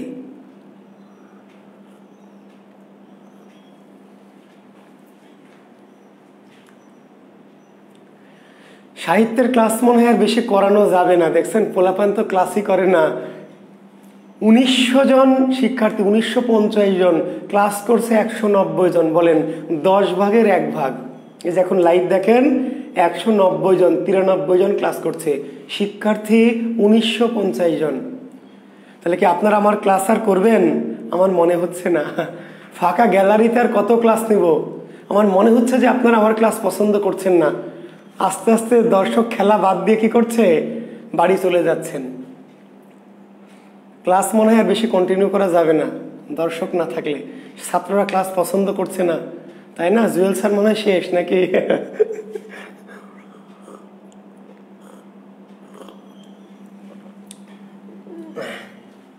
নাকি বাজারে অন্য ভাইয়াদের ক্লাস করছেন? জি আচ্ছা, হ্যাঁ অনেকে ভালো উত্তর দিয়েছেন। গতি তত্ত্ব, জি গতিশীলতা। বলাকা কাব্যের উপজীব্য বিষয় কি? গতিশীলতা। বলাকা কাব্যের উপজীব্য বিষয় গতিশীলতা। গতিশীলতা, জি। এবং আপনাদেরকে একটি কথা বলি, রবীন্দ্রনাথ শুধু কবি নন, কিন্তু রবীন্দ্রনাথ কিন্তু কবি নন। রবীন্দ্রনাথ তো কবি বটেই, ঔপন্যাসিক, নাট্যকার, ইত্যাদি তো জানেন এগুলি, গীতিকার। রবীন্দ্রনাথ ভাষাবিদ। ভাষাবিদ শুধু তাই নয়, রবীন্দ্রনাথ কিন্তু বিজ্ঞানী, দার্শনিক। রবীন্দ্রনাথ ভাষাবিদ, রবীন্দ্রনাথ দার্শনিক, রবীন্দ্রনাথ কিন্তু বিজ্ঞানী। রবীন্দ্রনাথের সাথে আইনস্টাইনের দেখা হয়েছিল, জানেন তো? রবীন্দ্রনাথের সাথে আইনস্টাইনের দেখা হয়েছিল। এই যে আইনস্টাইনের E = mc², জানেন এরকম একটা তত্ত্ব? এবং আইনস্টাইন রবীন্দ্রনাথের এই বৈজ্ঞানিক যে দর্শন, এটা শুনে মুগ্ধ হয়েছিলেন। বিজ্ঞানী আইনস্টাইন রবীন্দ্রনাথের বিজ্ঞান মনস্কতা বা বৈজ্ঞানিক দার্শনিকতা শুনে আশ্চর্য হয়েছিলেন। এবং রবীন্দ্রনাথের এই বিজ্ঞান মনস্কতার একটি মানে দৃষ্টান্ত আর কি বলাকা কাব্য, গতিশীলতা। বুঝতে পেরেছেন? এই যে ডাস্টারটা কিংবা এই যে এই বোর্ডটা দেখেন, এই বোর্ড দেখছেন তো? আচ্ছা, এই বোর্ডটা কি গতিশীল না স্থির? এই বোর্ডটা গতিশীল না স্থির? থেমে আছে না নড়ছে? বোর্ডটা প্রচন্ড গতিতে নড়ছে। সাধারণ মানুষের কাছে এটা একটি স্থির, এই যে কলমটা স্থির, তাই না? এই ঘরটা স্থির, কিন্তু আসলে প্রচন্ড গতিশীল। পৃথিবীর বস্তু যতই স্থির থাক, যতই স্থিতিশীল থাক, তারা প্রচন্ড গতিশীল। এর নাম হচ্ছে গতিবাদ। এর নাম কি? গতিবাদ। ঠিক আছে? স্মরণ, মন্দন, ত্বরণ। জি, বাসের মধ্যে আমি বসে আছি, বাস চলছে, আমি কি বসে আছি? আমিও চলছি। তাহলে পৃথিবী যে প্রচন্ড গতিতে সামনে আগাচ্ছে, তাহলে কেউ যদি দাঁড়িয়ে থাকে, বসে থাকে, তাই না, স্থির কোনো বস্তু, সে কি আসলে বসে আছে? সেও কিন্তু পৃথিবীর গতিতে চলছে। আপেক্ষিকভাবে স্থিতিশীল, কিন্তু আসলে পৃথিবীর সকল বস্তুই, বাস যে চলছে আর আপনি বসে আছেন, আসলে আপনি কি বসে আছেন? আপনি কি স্থির? আপনিও গতিশীল। তো এই তত্ত্ব কিন্তু বলাকা। বলছো, ওগো ছবি তুমি কি কেবলই ছবি? ওগো ছবি তুমি কি কেবলই ছবি পটে আঁকা? ওই যে সুদূর নিহারিকা, যারা করে আছে ভিড় আকাশের নীড়, তুমি কি তাদের মতো সত্য নও? ছবি তো শুধু ছবি না, স্থির না। এই ছবিটা যে স্থির, এই ছবির মাঝেও কি আছে? গতিশীলতা আছে। মহাবিশ্বের সকল বস্তু গতিশীল। রবীন্দ্রনাথ বললেন যে মানুষ গতিশীল, মানুষের যেদিন গতি থাকবে না সেদিন মানুষ মরে যাবে, মৃত্যুতেই গতি শেষ হবে। বলাকা কাব্যের উপজীব্য বিষয় কি? গতিবাদ, গতিশীলতা। তো আমরা যদি একটু অন্যদিকে যাই তাহলে আমরা একটু দেখি যে নেমেসিস খুব বিখ্যাত একটি নাটক, তাই না? নেমেসিস পরীক্ষায় নেমেসিস নাটকের উপজীব্য বিষয় কি? নেমেসিস নাটকের উপজীব্য বিষয় কি? নিশ্চয়ই আপনারা অনেকে জানেন। এটা নিয়ে বিভ্রান্তি আছে বাজারের প্রচলিত বইয়ে। কোনো বইয়ে দেওয়া আছে দ্বিতীয় বিশ্বযুদ্ধ। এটা একটা ভুয়া উত্তর। দ্বিতীয় বিশ্বযুদ্ধ কিন্তু নয়। এই নেমেসিস নাটকের মধ্যে বিশ্বযুদ্ধের কিচ্ছু নাই। কি এটি তাহলে? বিশ্বযুদ্ধ পরবর্তী ক্ষুধা, দারিদ্র, মানবিক বিপর্যয়। বিশ্বযুদ্ধ পরবর্তী, বিশ্বযুদ্ধ না, বিশ্বযুদ্ধ পরবর্তী ক্ষুধা, দারিদ্র, মানবিক বিপর্যয়, কিংবা আর একটু অন্যভাবে বলা যায় যে কি? দুর্ভিক্ষ, মনন্তর। জি, মনন্তর বা দুর্ভিক্ষ। বুঝতে পারলেন? নেমেসিস নাটকের উপজীব্য বিষয় কি? আবার বলছি, কোনোভাবেই বিশ্বযুদ্ধ উত্তর দেওয়া যাবে না। উত্তর দেওয়া যাবে বিশ্বযুদ্ধ পরবর্তী বা বিশ্বযুদ্ধ উত্তর ক্ষুধা, দারিদ্র, মানবিক বিপর্যয়, কিংবা মনন্তর, কিংবা দুর্ভিক্ষ। জি, রচয়িতা নুরুল মোমেন, সবাই জানেন। আচ্ছা, পরীক্ষায় প্রশ্ন করবে এমন যে ভাষা আন্দোলন ভিত্তিক কে নাটক নিচের কোনটি? ভাষা আন্দোলন ভিত্তিক গ্রন্থ কোনটি? বলেন। ভাষা আন্দোলনকে উপজীব্য করে রচিত গ্রন্থ কোনটি? কে বলবেন? উত্তর লেখেন।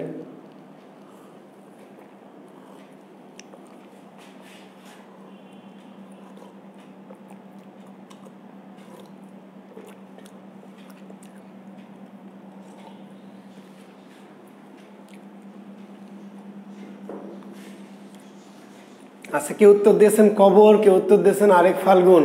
কোনটা ধরবো? ভাষা আন্দোলন ভিত্তিক গ্রন্থ কোনটি? তো ভাষা আন্দোলন ভিত্তিক গ্রন্থ কোনটি? তার উত্তর কবর, উত্তর আরেক ফাল্গুন, দুটোই। ভাষা আন্দোলন ভিত্তিক গ্রন্থ কবর, আরেক ফাল্গুন, দুটোই। যেটি থাকবে সেটি উত্তর, উভয় থাকলে উভয়। আর যদি বলে ভাষা আন্দোলন ভিত্তিক নাটক কোনটি? ভাষা আন্দোলন ভিত্তিক নাটক, ভাষা আন্দোলনকে উপজীব্য করে নাটক, তাহলে কবর।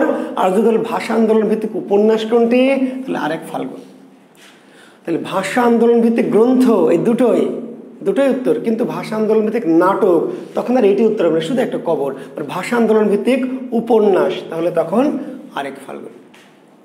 ভাষা আন্দোলন ভিত্তিক কবিতা, ভাষা আন্দোলন ভিত্তিক কবিতা, তাহলে কবিতা হলে প্রথম কবিতা কি মনে আছে তো? কাঁদতে আসেনি, ফাঁসির দাবি নিয়েছে। ভাষা আন্দোলন ভিত্তিক বা ভাষা আন্দোলন উপজীব্য করে লেখা প্রথম কবিতা কাঁদতে আসেনি, ফাঁসির দাবি নিয়ে এসেছি।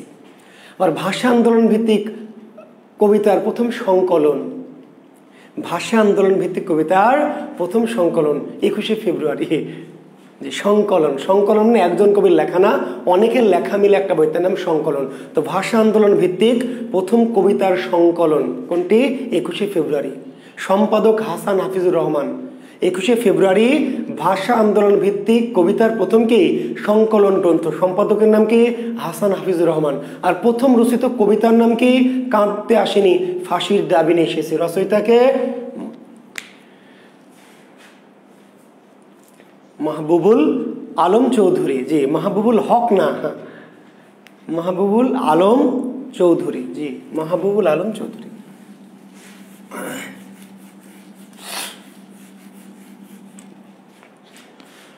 পরীক্ষার প্রশ্ন হবে যে রক্তাক্ত প্রান্তর, রক্তাক্ত প্রান্তর কে নাটকের উপজীব্য কি? রক্তাক্ত প্রান্তর নাটকের উপজীব্য বিষয় কি? তাহলে তার উত্তর কি বলবেন? রক্তাক্ত প্রান্তর নাটকের উপজীব্য বিষয় জি পানিপথের তৃতীয় যুদ্ধ। পানিপথের তৃতীয় যুদ্ধ, জি। তাহলে পানিপথের তাহলে রক্তাক্ত প্রান্তর নাটকের উপজীব্য বিষয় কি? উত্তর পানিপথের তৃতীয় যুদ্ধ। আবার উল্টা করে বলবে পানিপথের তৃতীয় যুদ্ধকে কেন্দ্র করে উপজীব্য করে রচিত কে নাটক নিচের কোনটি? আবার এই প্রশ্নটি এবার এইভাবে ঘুরিয়ে দিবে যে পানিপথের তৃতীয় যুদ্ধকে উপজীব্য করে রচিত গ্রন্থ কোনটি? পানিপথের তৃতীয় যুদ্ধকে উপজীব্য করে রচিত গ্রন্থ কোনটি? তখন শুধু রক্তাক্ত প্রান্তর জানলে কিন্তু হবে না, আরো একটি আছে কি? মহাশ্মশান। পানিপথের তৃতীয় যুদ্ধকে উপজীব্য করে রচিত গ্রন্থ, তাহলে গ্রন্থ দুইটা, রক্তাক্ত প্রান্তর পানিপথের তৃতীয় যুদ্ধকে নিয়ে গ্রন্থ, মহাশ্মশান গ্রন্থ, গ্রন্থ দুইটা। কিন্তু নাটক কোনটি? রক্তাক্ত প্রান্তর। আর পানিপথের তৃতীয় যুদ্ধকে নিয়ে মহাকাব্য কোনটি বা রচিত মহাকাব্য? তাহলে মহাশ্মশান। পানিপথের তৃতীয় যুদ্ধকে উপজীব্য করে রচিত গ্রন্থ রক্তাক্ত প্রান্তর, মহাশ্মশান দুটোই। কিন্তু নাটক কোনটি? রক্তাক্ত প্রান্তর। মহাকাব্য কোনটি? মহাশ্মশান। জি।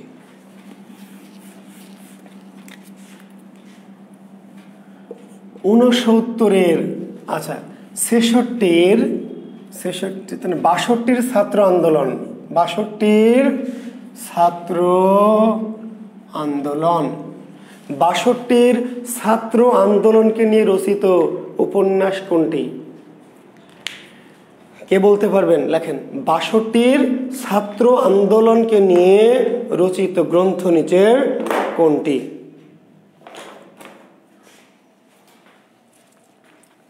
62-র ছাত্র আন্দোলন, জি 62-র ছাত্র আন্দোলনকে উপজীব্য করে রচিত গ্রন্থ কোনটি?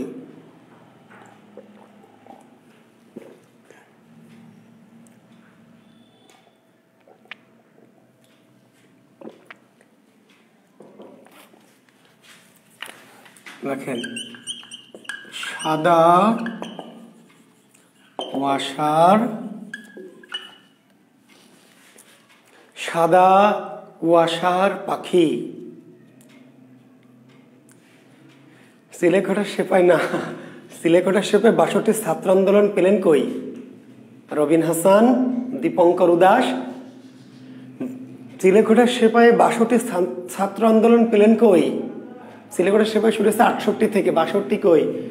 62-র ছাত্র আন্দোলনকে নিয়ে লেখা উপন্যাস হচ্ছে সাদা কুয়াশার পাখি। সাদা কুয়াশার পাখি, জি। রচয়িতা চৌধুরী জুলফিকার মতিন, চৌধুরী জুলফিকার মতিন, জি। রাজশাহী বিশ্ববিদ্যালয়ের বাংলা বিভাগের অধ্যাপক, রাজশাহী বিশ্ববিদ্যালয়ের বাংলা বিভাগের অধ্যাপক চৌধুরী জুলফিকার মতিন রচিত উপন্যাস সাদা কুয়াশার পাখি। 62-র ছাত্র আন্দোলন, 62-র ছাত্র আন্দোলনকে নিয়ে লেখা উপন্যাস সাদা কুয়াশার পাখি।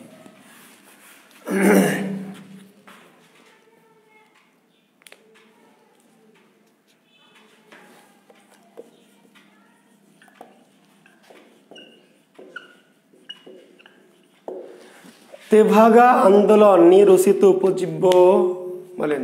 তেভাগা আন্দোলন, তেভাগা আন্দোলন নিয়ে রচিত গ্রন্থ কোনটি? উপন্যাস কোনটি? নাড়াই, নাড়াই, তাই না? তেভাগা আন্দোলন নিয়ে রচিত উপন্যাস বা তেভাগা আন্দোলনকে উপজীব্য করে রচিত উপন্যাস নাড়াই।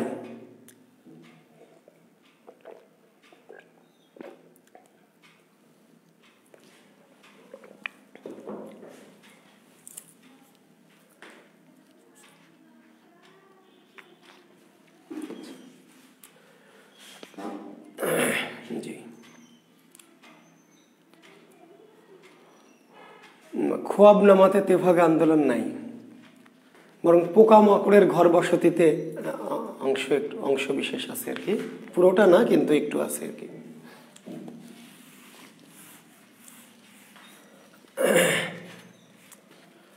নীল আন্দোলন, নীল আন্দোলন। নীল আন্দোলন নিয়ে রচিত উপন্যাস কোনটি? নীল আন্দোলন নিয়ে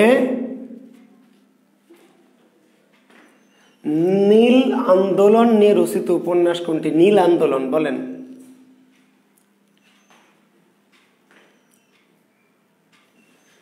জি, নীল দর্পণ। জি, নীল আন্দোলন নিয়ে রচিত উপন্যাসের নাম, নীল আন্দোলন নিয়ে রচিত গ্রন্থের নাম কি? নীল দর্পণ। নীল দর্পণ। নীল আন্দোলন নিয়ে, জি,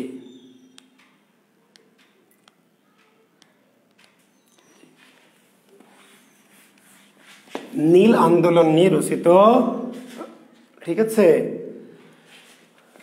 নীল আন্দোলন নিয়ে রচিত গ্রন্থের নাম কি? নীল দর্পণ। এবার আসেন ৬৯-এর গণ অভ্যুত্থান। এটি সবাই জানেন। ৬৯-এর কি গণ অভ্যুত্থান, এটি কিন্তু সবাই জানেন, সবাই জানেন। জি জি, সবাই জানেন যে ৬৯-এর গণ অভ্যুত্থানকে নিয়ে আপনারা অলরেডি অনেকবার বলেছেন যে চিলেকোঠার সেপাই, চিলেকোঠার সেপাই।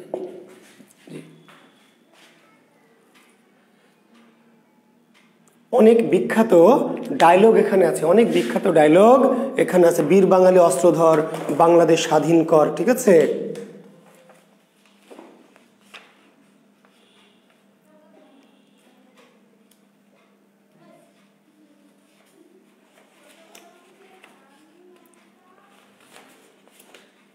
জি,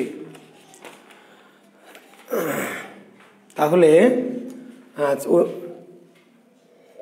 ৬৯-এর গণঅভ্যুত্থান নিয়ে রচিত উপন্যাস কি?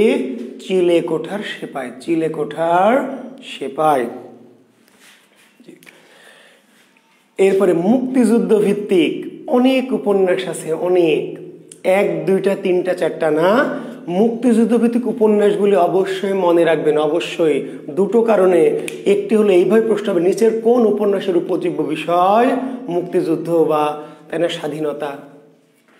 অনেকগুলো উপন্যাস। জি, আনোয়ার পাশার রাইফেল রুটি আওরাত, বিখ্যাত কয়েকটা একটু লিখে দিচ্ছে, বিখ্যাত, লিখে নিতে পারেন। অনেকে হয়তো জানেন, আমার ডাস্টার খুঁজে পাচ্ছি না।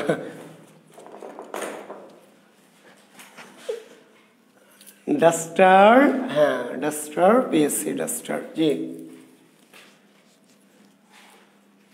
হ্যাঁ, মুক্তিযুদ্ধ ভিত্তিক অনেক উপন্যাস আছে। সম্ভব হলে আপনারা মুক্তিযুদ্ধ ভিত্তিক উপন্যাসগুলো বেশি বেশি করে, তার মধ্যে আমি একটি গুরুত্বপূর্ণ উপন্যাসের কথা বলে নেই। তার প্রথম উপন্যাস হলো আনোয়ার পাশা রচিত রাইফেল রুটি আওরাত। জি জি, মুক্তিযুদ্ধ ভিত্তিক প্রথম উপন্যাস আনোয়ার পাশা। মুক্তিযুদ্ধ চলছে, উনি লিখছেন, বুঝতে পারলেন? মুক্তিযুদ্ধ চলাকালীন তিনি লিখছেন রাইফেল রুটি আওরাত। ঢাকা বিশ্ববিদ্যালয়ের বাংলা বিভাগের শিক্ষক আনোয়ার পাশা, খুব বিখ্যাত মানুষ, যাকে আমরা বুদ্ধিজীবী লেখক বলছি। আনোয়ার পাশার রাইফেল রুটি আওরাত। জি, সেলিনা হোসেনের হাঙর নদী গ্রেনেড, হাঙর নদী গ্রেনেড। জি, রশিদ হায়দার নামক একজন কবির খাঁচায়, আরেকটা হলো অন্ধ কথামালা। যে রশিদ হায়দারের খাঁচায় আর অন্ধ কথামালা।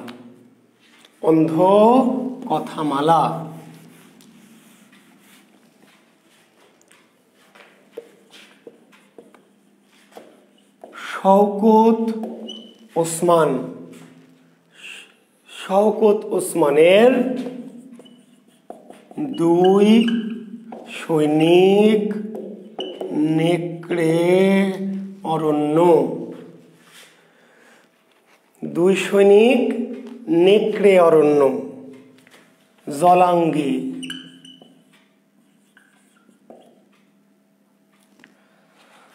আরেকটা কি দেখেন, খুব বিখ্যাত একটা মাথায় আসছে না, দুই সৈনিক নেকড়ে অরণ্য, খুবই বিখ্যাত একটি উপন্যাস আছে ওনার, শওকত ওসমানের, মুক্তিযুদ্ধ ভিত্তিক। দুই সৈনিক নেকড়ে অরণ্য, জলাঙ্গি। আরেকটার নাম কি মাথায় আসছে না, দেখছেন, সবচেয়ে বেশি বিখ্যাত শওকত ওসমানের, ভুলে গেলাম, কারো মনে থাকলে একটু কমেন্টসে লেখেন।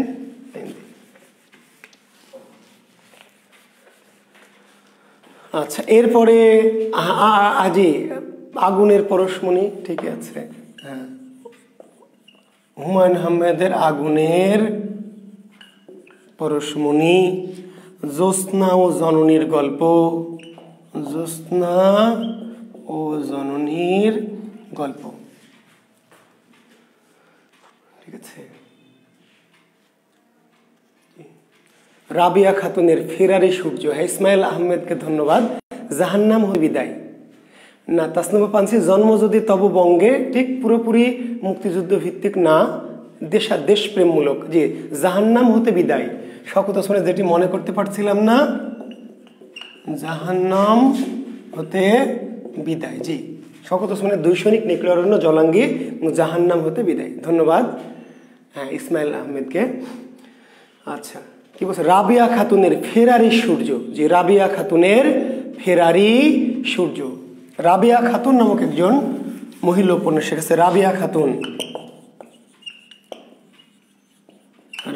রাবিয়া খাতুনের কি ফেরারি সূর্য, রাবিয়া খাতুনের ফেরারি সূর্য, মুক্তিযুদ্ধ ভিত্তিক উপন্যাস। আবার মুক্তিযুদ্ধ ভিত্তিক কি না, কৃতদাসের হাসি না, এসপি সুমি, অযথা না জেনে আইডিয়া করে বলবেন না। জি, এসপি সুমি, কৃতদাসের হাসি উপন্যাসে মুক্তিযুদ্ধ নাই। জি, হ্যাঁ, কালো ঘোড়া, রাজেন সরকার, একটা ভালো। জি, মাহমুদুল হকের কালো ঘোড়া। জি, কালো ঘোড়া একটি বিখ্যাত, মাহমুদুল হক,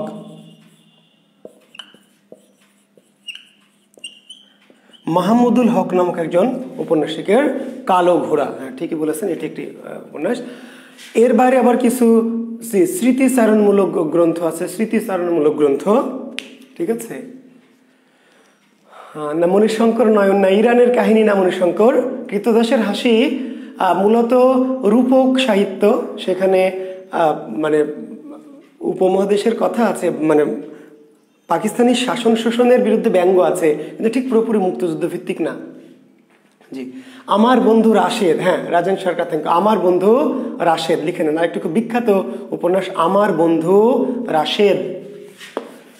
মুক্তিযুদ্ধ ভিত্তিক উপন্যাস মোহাম্মদ জাফর ইকবালের আমার বন্ধু রাশেদ, আমার বন্ধু রাশেদ, আমার বন্ধু রাশেদ।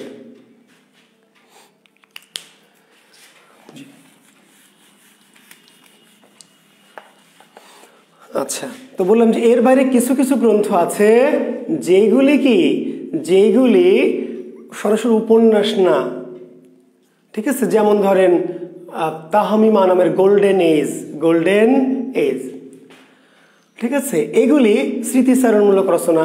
আবার ধরেন জাহানারা ইমামের, হ্যাঁ, তাই না, ৭১-এর দিনগুলি, আবার আমাদের সুফিয়া কামালের ৭১-এর ডায়েরি, ঠিক আছে। তার এরকম অনেক কিছু গ্রন্থ আছে যেগুলি মুক্তিযুদ্ধ ভিত্তিক উপন্যাস না, মুক্তিযুদ্ধ ভিত্তিক রচনা। একটা জিনিস খেয়াল করে, একটা মুক্তিযুদ্ধ ভিত্তিক উপন্যাস আর একটা মুক্তিযুদ্ধ ভিত্তিক রচনা। এর বাইরে অনেক গ্রন্থ আছে যেগুলি উপমহাদেশ, আল মাহমুদের উপমহাদেশ, হ্যাঁ, ঠিকই বলেছেন, মুক্তিযুদ্ধ পুরোপুরি না এলে আংশিকভাবে আছে। ৭১-এর যিশু, শাহরিয়ার কবিরের ৭১-এর যিশু, জি, আবু জাফর শামসুদ্দিনের দেওয়াল, ঠিক পুরোপুরি মুক্তিযুদ্ধ না, তবে মুক্তিযুদ্ধ আংশিক আছে আর কি, অল্প একটু। মোট কথা ব্রিটিশ ভারতের রাজনীতি, দেওয়ালের উপন্যাসের উপযোগী ব্রিটিশ ভারতের রাজনীতি, সেটা হুমায়ুন আহমেদের দেওয়াল, কিন্তু পুরোপুরি মুক্তিযুদ্ধ না। জি, পুরোপুরি মুক্তিযুদ্ধ না। জি, হ্যাঁ, রাবিয়া খাতুনের ৭১-এর নিশান, এটিও ঠিক বলেছেন। অনেক আছে মুক্তিযুদ্ধ ভিত্তিক, এত উপন্যাস আছে যেটা বলে শেষ করা যাবে না। জি, আমি সব বলতেও চাচ্ছি না। একটি কালো মেয়ের কথা, জি সেটিও ঠিক বলেছেন। তা আপনারা দেখবেন যে এই উপন্যাসগুলির তালিকা পাওয়া যায় মুক্তিযুদ্ধ ভিত্তিক, যে একটি কালো মেয়ের কথা আমি বলছি যে একটি কালো মেয়ের কথা, এটিও মুক্তিযুদ্ধ ভিত্তিক উপন্যাস। তো মুক্তিযুদ্ধ ভিত্তিক উপন্যাস তো অনেক আছে, পাশাপাশি মুক্তিযুদ্ধ ভিত্তিক স্মৃতিচারণমূলক রচনা আছে, মুক্তিযুদ্ধ ভিত্তিক কি আত্মজীবনী আছে, মুক্তিযুদ্ধ ভিত্তিক কাব্য। তো মুক্তিযুদ্ধ ভিত্তিক গ্রন্থগুলি একটু সম্ভব হলে আলাদা করে একটা তালিকা করবেন। নিষিদ্ধ লোবান, সৈয়দ শামসুল হকের নিষিদ্ধ লোবান, তারপর নাটক আছে না পায়ের আওয়াজ পাওয়া যায়, জি সৈয়দ শামসুল হকের নিষিদ্ধ লোবান মুক্তিযুদ্ধ ভিত্তিক উপন্যাস। আবার মুক্তিযুদ্ধ ভিত্তিক উপন্যাস মুক্তিযুদ্ধ ভিত্তিক নাটক, নাটক কোনটি? সৈয়দ শামসুল হকের পায়ের আওয়াজ পাওয়া যায়, জি পায়ের আওয়াজ পাওয়া যায়। হুমায়ুন স্যারের বিখ্যাত শ্যামল ছায়া, হ্যাঁ ঠিক আছে শ্যামল ছায়া, যেটা চলচ্চিত্র নির্মিত হয়েছে, অনুসংখ্য ঠিকই বলেছেন। আচ্ছা ওকে, তো মোটামুটি এই বিখ্যাত উপন্যাসগুলি, তাহলে আপনার আন্দোলন ভিত্তিক যত গ্রন্থ আছে, আন্দোলন ভিত্তিক 52 ভাষা আন্দোলন, ঠিক আছে, তারপরে ছাত্র আন্দোলন, তারপর গণ অভ্যুত্থান, তারপরে মুক্তিযুদ্ধ, আন্দোলন ভিত্তিক উপন্যাসগুলি বিভিন্ন বই পুস্তকে দেখবেন তালিকা আছে, দয়া করে একটু দেখবেন, একটু মনে রাখবেন। আর এর বাইরে বাংলা সাহিত্যের যে বিখ্যাত কিছু উপন্যাস, বিখ্যাত পদ্মা নদীর মাঝি, লাল সালু, তাই না, সারেং বউ, তাই না, জি এই বিখ্যাত সারেং বউ, উপজীব্য বিষয় কি, তাই না, সমুদ্র তীরবর্তী মানুষের জীবন, যেরকম অনেক সারেং বউ, সমুদ্র তীরবর্তী, নদী তীরবর্তী মানুষের যেমন জীবন ঠিক তেমনি সমুদ্র তীরবর্তী মানুষের জীবন নিয়ে রচিত উপন্যাস কি সারেং বউ, শহীদুল্লাহ কায়সারের সারেং বউ। এরকম অনেক জিনিস আমরা বলতে পারি, তো সেগুলো একটু দেখবেন দয়া করে। উপজীব্য বিষয় মানে উপজীব্য বিষয় যেগুলো খুব বিখ্যাত, যেগুলো খুবই বিখ্যাত, অতি বিখ্যাত, বাংলা সাহিত্যের যে অতি বিখ্যাত গ্রন্থগুলি পড়বেন। আমরা আরেকটা ছোট টপিক এখন পড়াবো, যেটিকে আমরা বলছি উৎসর্গকৃত গ্রন্থ।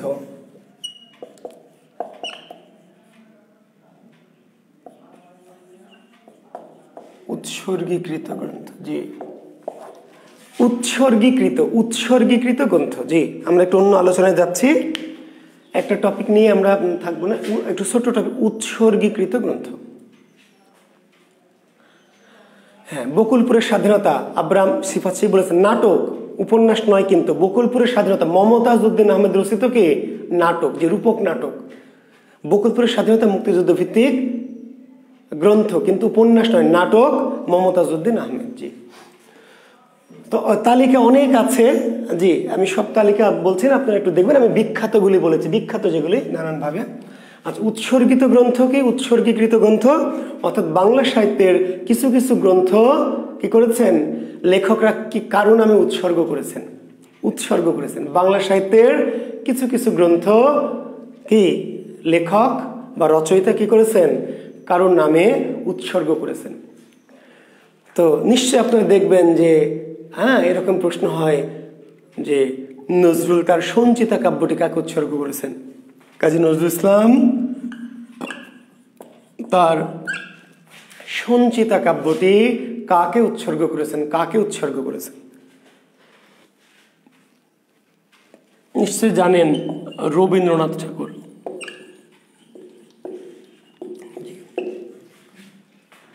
তাহলে কাজী নজরুল ইসলাম সঞ্চিতা কাব্যটি কাকে উৎসর্গ করেন? রবীন্দ্রনাথ ঠাকুরকে। উল্টা করে বলবে যে রবীন্দ্রনাথকে উৎসর্গ করা, রবীন্দ্রনাথ ঠাকুরকে নজরুল কোন গ্রন্থটি উৎসর্গ করেছেন? তাই প্রশ্নটা কিন্তু নানানভাবে ঘুরাবে, পেঁচাবে, মডিফাই করবে, বুঝতে পারেন। নজরুল সঞ্চিতা কাব্যটি কাকে উৎসর্গ করেছেন? উত্তর রবীন্দ্রনাথ। আর উল্টা করে বলছেন নজরুল রবীন্দ্রনাথ ঠাকুরকে কোন গ্রন্থটি উৎসর্গ করেছেন? নজরুল রবীন্দ্রনাথ ঠাকুরকে কোন গ্রন্থটি উৎসর্গ করেছেন? জি আচ্ছা, রবীন্দ্রনাথ নজরুলকে কোন গ্রন্থটি উৎসর্গ করেছেন? এটি তো নজরুল করলো রবীন্দ্রনাথকে। রবীন্দ্রনাথ নজরুলকে কোনটি উৎসর্গ করেছেন? জি বসন্ত। নাটক। বসন্ত কি জাতীয় রচনা? নাটক, জি। তাহলে রবীন্দ্রনাথ ঠাকুর নজরুলকে উৎসর্গ করেছেন কোন গ্রন্থটি? বসন্ত, গীতিনাট্য, জি গীতিনাট্য বসন্ত। রবীন্দ্রনাথ শরৎচন্দ্র চট্টোপাধ্যায়কে উৎসর্গ করেছেন। রবীন্দ্রনাথ ঠাকুর শরৎচন্দ্রকে উৎসর্গ করেছেন কালের যাত্রা। কালের যাত্রা। রবীন্দ্রনাথ ঠাকুর শরৎচন্দ্র চট্টোপাধ্যায়কে উৎসর্গ করেছেন কালের যাত্রা। রবীন্দ্রনাথ ঠাকুর তার 4 অধ্যায় নামে উপন্যাসটি উৎসর্গ করেছেন ব্রিটিশ রাজবন্দীদের। ব্রিটিশদের নির্যাতনে যারা কারাবরণ করেছিল, ব্রিটিশ রাজবন্দীদের। বুঝতে পারলেন? রবীন্দ্রনাথ ঠাকুর তার 4 অধ্যায় উপন্যাসটি কাকে উৎসর্গ করেছেন? রাজবন্দীদের। উত্তর হচ্ছে রাজবন্দীদের বা ব্রিটিশ রাজবন্দীদের। রবীন্দ্রনাথ ঠাকুরের প্রথম উপন্যাস বউ ঠাকুরানীর হাট। বউ ঠাকুরানীর হাট। রবীন্দ্রনাথ ঠাকুরের প্রথম উপন্যাস বউ ঠাকুরানীর হাট।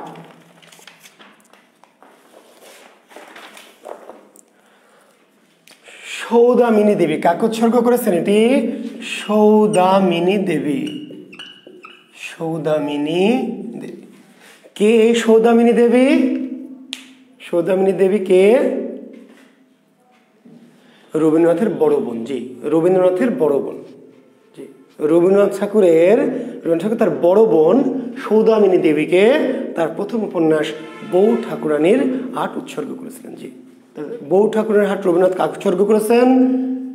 সৌদামিনী দেবী। তার দেখেন একটি কাব্য নাম হচ্ছে গোরা। গোরা উপন্যাস, উপন্যাস গোরা। বঙ্গভঙ্গের প্রেক্ষিতে যেটি লেখা বলেছে গোরা, কাকে উৎসর্গ করেছেন? রবীন্দ্রনাথ। উৎসর্গ করেছেন রথীন্দ্রনাথ। রথীন্দ্রনাথ ঠাকুর। কে ভদ্রলোক? রবীন্দ্রনাথের পুত্র। রবীন্দ্রনাথের পুত্র রথীন্দ্রনাথ। রবীন্দ্রনাথের মৃত্যুশয্যায় ছিলেন কে? রবীন্দ্রনাথের মৃত্যুশয্যায় ছিলেন তারই পুত্র রথীন্দ্রনাথ। রবীন্দ্রনাথের শেষ কাব্য, শেষ লেখা প্রকাশ করেছেন কে? রথীন্দ্রনাথ। শেষ লেখা লিখেছেন কে? রথীন্দ্রনাথ। মানে রবীন্দ্রনাথ মুখে মুখে বলেছেন আর রথীন্দ্রনাথ কি করেছেন? লিখেছেন। যে মৃত্যুশয্যায় রচিত, রবীন্দ্রনাথের মৃত্যুশয্যায় রচিত মানে কাব্য, শেষ লেখা, যে আমি রবীন্দ্রনাথে গেলে পড়াবো, আপনারা এটা ওটার মধ্যে ঢোকানোর দরকার নেই আপাতত, শুধু জানিয়ে রাখি যে রথীন্দ্রনাথ ঠাকুর রবীন্দ্রনাথের পুত্র। রবীন্দ্রনাথ তাকে উৎসর্গ করেছেন তার উপন্যাস কি? গোরা। রবীন্দ্রনাথের মহাকাব্যপম উপন্যাস বলা হয়। রবীন্দ্রনাথের মহাকাব্যধর্মী উপন্যাস কোনটি? গোরা। মহাকাব্যধর্মী উপন্যাস। রবীন্দ্রনাথের একটি বিখ্যাত কাব্য খনিকা। রবীন্দ্রনাথের কাব্য খনিকা কাকে উৎসর্গ করলেন? শ্রীযুক্ত লোকেন পালিত।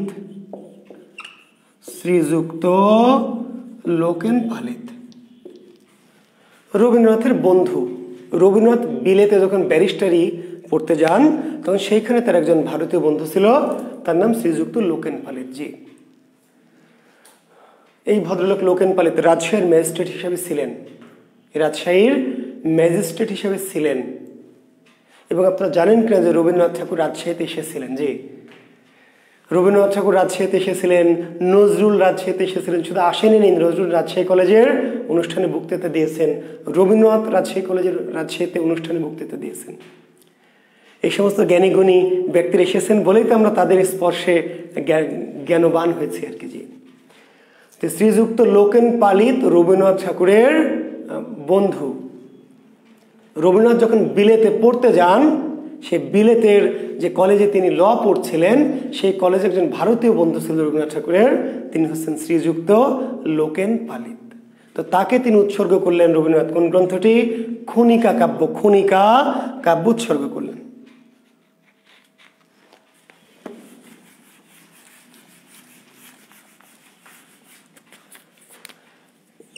রবীন্দ্রনাথের খেয়া কাব্য। একটি কাব্যের নাম হচ্ছে খেয়া। জি, জগদীশ চন্দ্র বসু।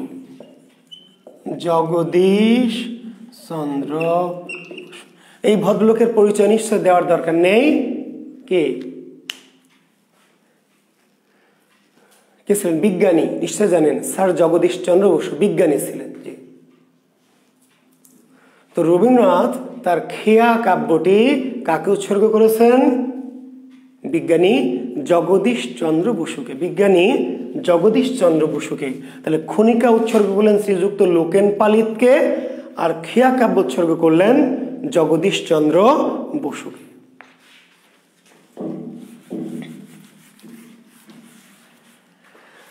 আরেকটি কাব্য আমার রবীন্দ্রনাথ তার শেষ জীবনের যে ডার্লিং, জানেন রবীন্দ্রনাথের বুড়া বয়সের ডার্লিং কে ছিলেন? বুড়া বয়সের প্রেমিকা কে ছিলেন জানেন কেউ? রবীন্দ্রনাথের শেষ জীবনের প্রেমিকা কে ছিলেন? Victoria Ocampo. জি, ভিক্টোরিয়া ওকাম্পো। জি, আর্জেন্টাইন লেডি সাংবাদিক, সাহিত্যিক। আর্জেন্টিনাকে আমি খুব ভালোবাসি, মানে আর্জেন্টিনা আমার খুব পছন্দ। এক ম্যারাডোনার কারণে তো বটেই, আরেকজন এই নারীর জন্য, ভিক্টোরিয়া ওকাম্পো। ও কার দিয়েও লিখতে পারবেন। জি, আর্জেন্টিনা আমার একটি প্রিয় কান্ট্রি, নানান কারণে। তার দুটি কারণ, একটা হলো আমি ম্যারাডোনার ভক্ত, সে একটা কারণ। আরেকটি কারণ হচ্ছে যে রবীন্দ্রনাথের ডার্লিং ছিলেন আর্জেন্টাইন। তো ভিক্টর ওকাম্পো আর্জেন্টিনার লেডি সাংবাদিক এবং কবি। ভিক্টর ওকাম্পো রবীন্দ্রনাথের যে শেষ জীবনের প্রেমিকা। 68 বছর বয়সে রবীন্দ্রনাথ, 68 বছর বয়সে, এই 28 বছর বয়সী, জি ইয়ং রবীন্দ্রনাথ, 68 বছর বয়সী ইয়ং, জি যুবক রবীন্দ্রনাথ আর্জেন্টিনায় বেড়াতে গিয়ে 28 বছর বয়সী ভিক্টোরিয়া ওকাম্পোর প্রেমে পড়েছিলেন এবং তাকে একটি কাব্য উৎসর্গ করেছিলেন, পূরবী। কাব্যটির নাম কি? জি, পূরবী কাব্য। পূরবী।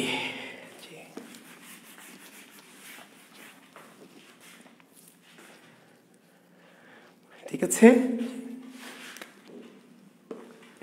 আচ্ছা এবার আমি একটু নজরুলের দিকে আসি। যে নজরুল তার অগ্নিবীণা কাব্যটি উৎসর্গ করেছিলেন কাকে? কাজী নজরুল ইসলাম তার প্রথম যে কাব্য অগ্নিবীণা কাকে উৎসর্গ করেছিলেন? বারিন ঘোষ। বারিন ঘোষ, জি। কে এই বারিন ঘোষ? বিপ্লবী বারিন ঘোষ। বিপ্লবী, জি বারিন ঘোষ। কি অগ্নিবীণা কাকে উৎসর্গ করেছিলেন? বারিন ঘোষ, জি।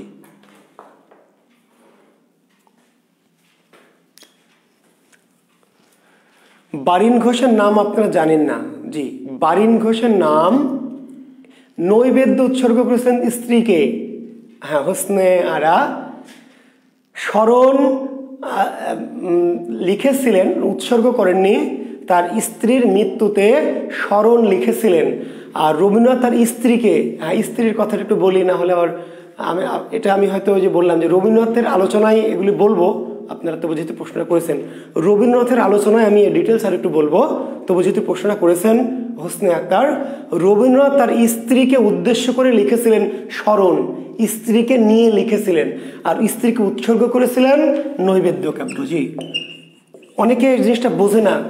রবীন্দ্রনাথ তার স্ত্রীকে উদ্দেশ্য করে লিখেছিলেন স্মরণ, স্মরণ স্ত্রীকে উদ্দেশ্য করে লিখেছিলেন, স্ত্রীর স্মরণে লিখেছিলেন স্মরণ, আর স্ত্রীকে উৎসর্গ করেছিলেন স্মরণ না, স্ত্রীকে উৎসর্গ করেছিলেন তার নৈবেদ্য কাব্য। জি,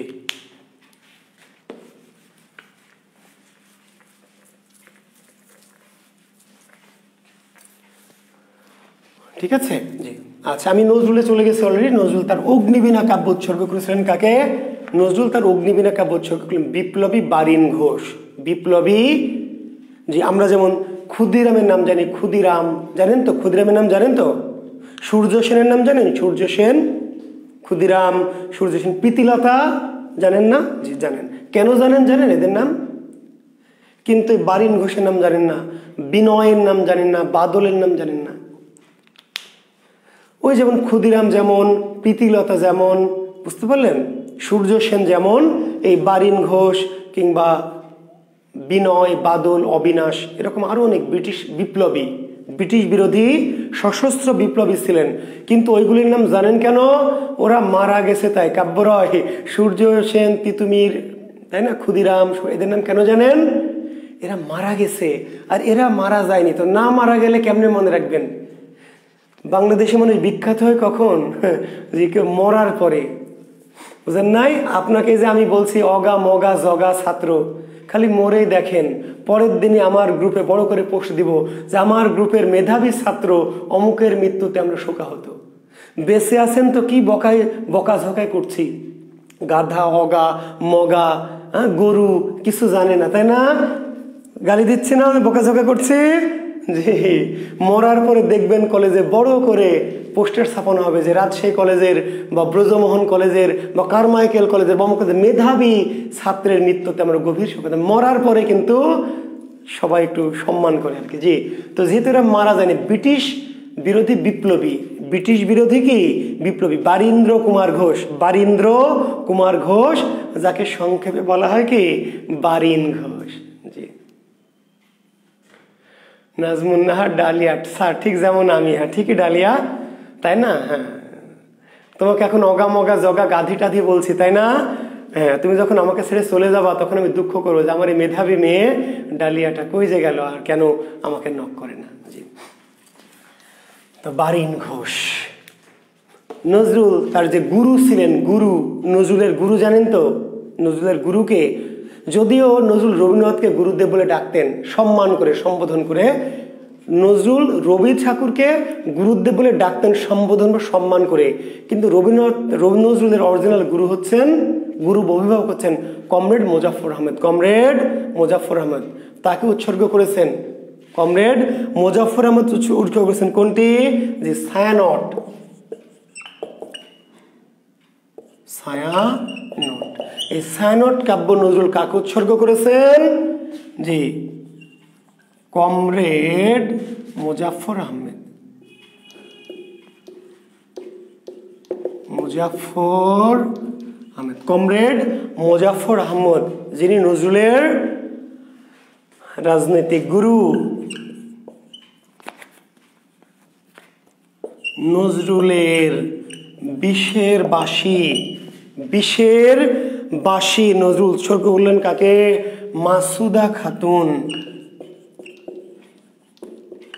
মাসুদা খাতুন, মাসুদা। নজরুল তার যে প্রথম বাজেয়াপ্তকৃত কাব্যগ্রন্থ, প্রথম বাজেয়াপ্ত গ্রন্থ না, প্রথম বাজেয়াপ্ত গ্রন্থ হচ্ছে একটি প্রবন্ধ গ্রন্থ যুগবাণী, কিন্তু প্রথম বাজেয়াপ্ত কাব্যগ্রন্থ বিষের বাঁশি কাকে উৎসর্গ করেছিলেন? মুসাম্মদ মাসুদা খাতুন। কে এই মহিলা? নজরুল যাকে মা বলে ডাকতেন। আপনারা জানেন যে নজরুল শিশুকালে মাতৃহারা হয়েছেন, জন্মের পরপর পিতৃহারা হয়েছেন, তারপরে বড় হয়ে মাতৃহারা হয়েছেন। নজরুল এই মাসুদা খাতুনকে মা বলে ডাকতেন। সেই সময়ের একজন প্রগতিশীল আধুনিক মনস্ক নারীবাদী একজন লেখিকা, সেই সময় খুব বড় মাপের লেখিকা না, কিন্তু ওই সময়ের যিনি নারীর প্রগতির পক্ষে বা নারীদের অগ্রগতির পক্ষে লেখালেখি করতেন, যে নারীদের প্রগতি বা অগ্রগতির পক্ষে লেখালেখি করতেন, এমন একজন প্রগতিশীল আধুনিক মনস্ক নারী মুসাম্মদ মাসুদা খাতুন। নজরুল যাকে মা বলে ডাকতেন আর কি, তাকে উৎসর্গ করেছিলেন নজরুল তার বিষের বাঁশি কাব্য, বিষের বাঁশি কাব্যটি।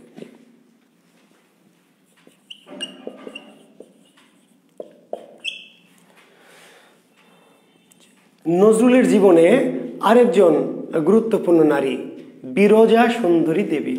জি,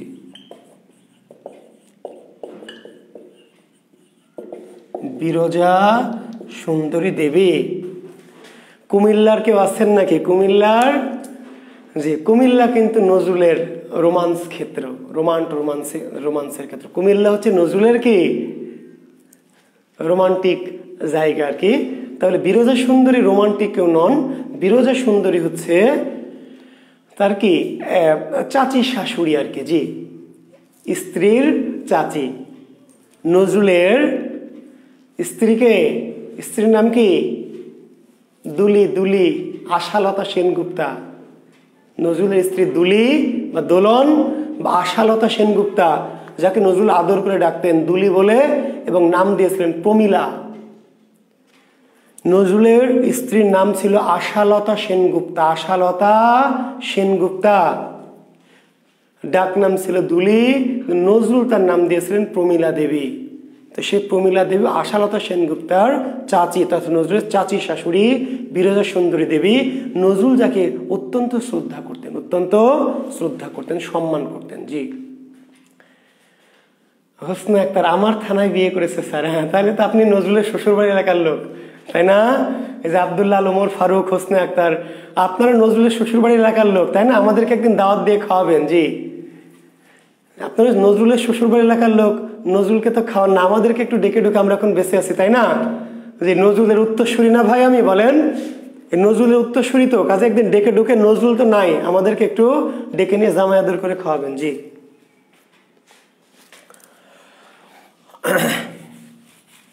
তো কাজী নজরুল ইসলামের এই না ধর্মান্তরিত হয়নি নাজমুল ডালিয়া। নজরুল স্ত্রী হিন্দু ধর্ম পালন করত, নজরুল ইসলাম ধর্ম পালন করত।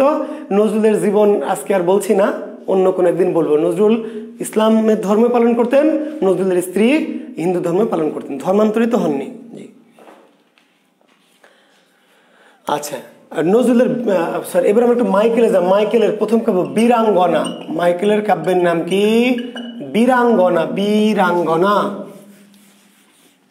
বীরাঙ্গনা কাব্য মাইকেল মধুসূদন দত্ত কাকে উৎসর্গ করেছেন?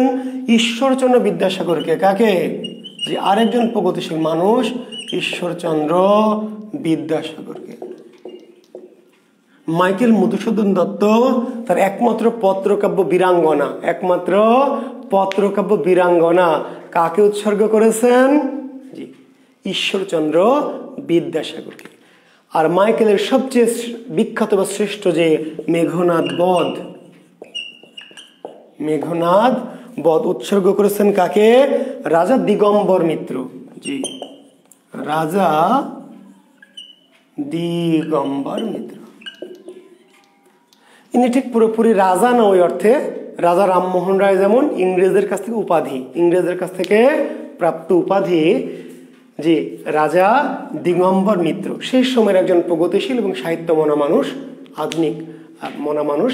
মেঘনাদ বধ কাব্য মাইকেল কাকে উৎসর্গ করেছিলেন? রাজা দিগম্বর মিত্রকে। হ্যাঁ, রফিকুল ইসলাম নার্গিস আপনাদের এলাকায়, তাতে আরো ভালো। জি জি জি, আচ্ছা, আমাদেরকে মাঝে মাঝে দাওয়াত করে খাওয়াবেন। জি, নজরুলের উত্তরসূরি হিসাবে আমাকে আপনাদের এলাকায় মাঝে মাঝে ডেকে একটু দাওয়াত করে খাওয়াবেন। জি,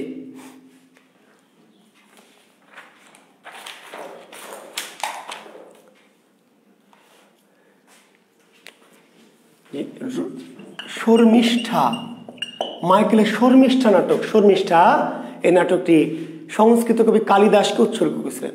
মাইকেল মধুসূদন দত্ত তার নাটক বাংলা সাহিত্যের প্রথম সার্থক শর্মিষ্ঠা কাকে উৎসর্গ করেছিলেন? সংস্কৃত কবি কালিদাস। সংস্কৃত কবি কালিদাসকে, সংস্কৃত কবি কালিদাসকে। জি,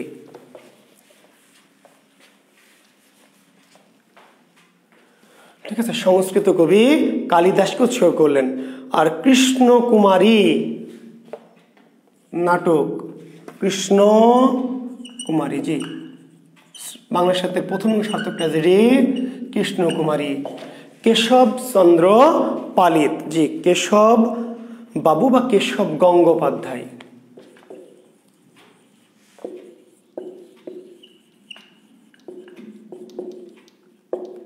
কেশব গঙ্গোপাধ্যায়। কৃষ্ণকুমারী নাটকটি মাইকেল মধুসূদন দত্ত, শর্মিষ্ঠা নাটকটি কালিদাস, সংস্কৃত কবি কালিদাসকে উৎসর্গ করেছিলেন। আর কৃষ্ণকুমারী নাটকটি সেই সময়ের সম্ভ্রান্ত ব্যক্তি কেশব গঙ্গোপাধ্যায় উৎসর্গ করেছিলেন। জমিদার দর্পণ, জমিদার দর্পণ, জি, মীর মশাররফ রচিত জমিদার দর্পণ পরীক্ষায় এসেছে, আসবে, দেখবেন। কাকে উৎসর্গ করেছিলেন? জমিদার দর্পণ মীর মোহাম্মদ আলী নবাব। জি, মীর মোহাম্মদ আলী, ঢাকার নবাব পরিবারের, ঢাকার কি নবাব পরিবারের একজন সদস্য নবাব মীর মোহাম্মদ আলী। মীর মশাররফ হোসেন তার জমিদার দর্পণ নাটক উৎসর্গ করেছেন কাকে? ঢাকার নবাব পরিবারের একজন সদস্য নবাব মীর মোহাম্মদ আলী। আর তার যে রত্নবতী, প্রথম যে নাটক রত্নবতী, না রত্নবতী উৎসর্গ করেনি, সরি বসন্ত কুমারী প্রথম নাটক, রত্নবতী উৎসর্গ করেনি, অনেক গ্রন্থ আছে উৎসর্গ, বসন্ত কুমারী, এটা সবাই জানেন, সালের কোশ্চেন এসেছিল। নবাব আব্দুল লতিফ, জি এটা সবাই জানেন, নবাব আব্দুল লতিফ। জেসমিন সুমাইয়ার ট্র্যাজেডির জনককে, আপনার কি মনে হয়? জেসমিন সুমাইয়া ট্র্যাজেডির জনককে আপনার কি মনে হয় সেটা লেখেন, তারপর আমি উত্তর দিচ্ছি। জেসমিন সুমাইয়া ট্র্যাজেডির জনককে স্যার আপনার কি মনে হয় সেটা লেখেন, তারপর আমি উত্তর দিচ্ছি। আতাউর আতিক স্যার রাজশাহীর আমের দাওয়াতটা চাই। রাজশাহীতে আসছেন কি মরছেন? রাজশাহীতে আমের দাওয়াত দিলাম, আসেন, আসে ওই যে ব্ল্যাক মাম্বা খায় যান। জি রাজশাহীতে চাপায়ে এখন যে পরিমাণ করোনা আর ওই যে ব্ল্যাক ভাইরাস চলতেছে, খালি আসেন, আম খাওয়া বাদ দিয়ে বলবেন যে স্যার আমের দরকার নেই, জীবন বাঁচায় আগে। জি তাহলে বসন্ত কুমারী নাটক কাকে? নবাব পরিবারের, ঢাকার নবাব পরিবারের নবাব আব্দুল লতিফ, নবাব আব্দুল লতিফকে।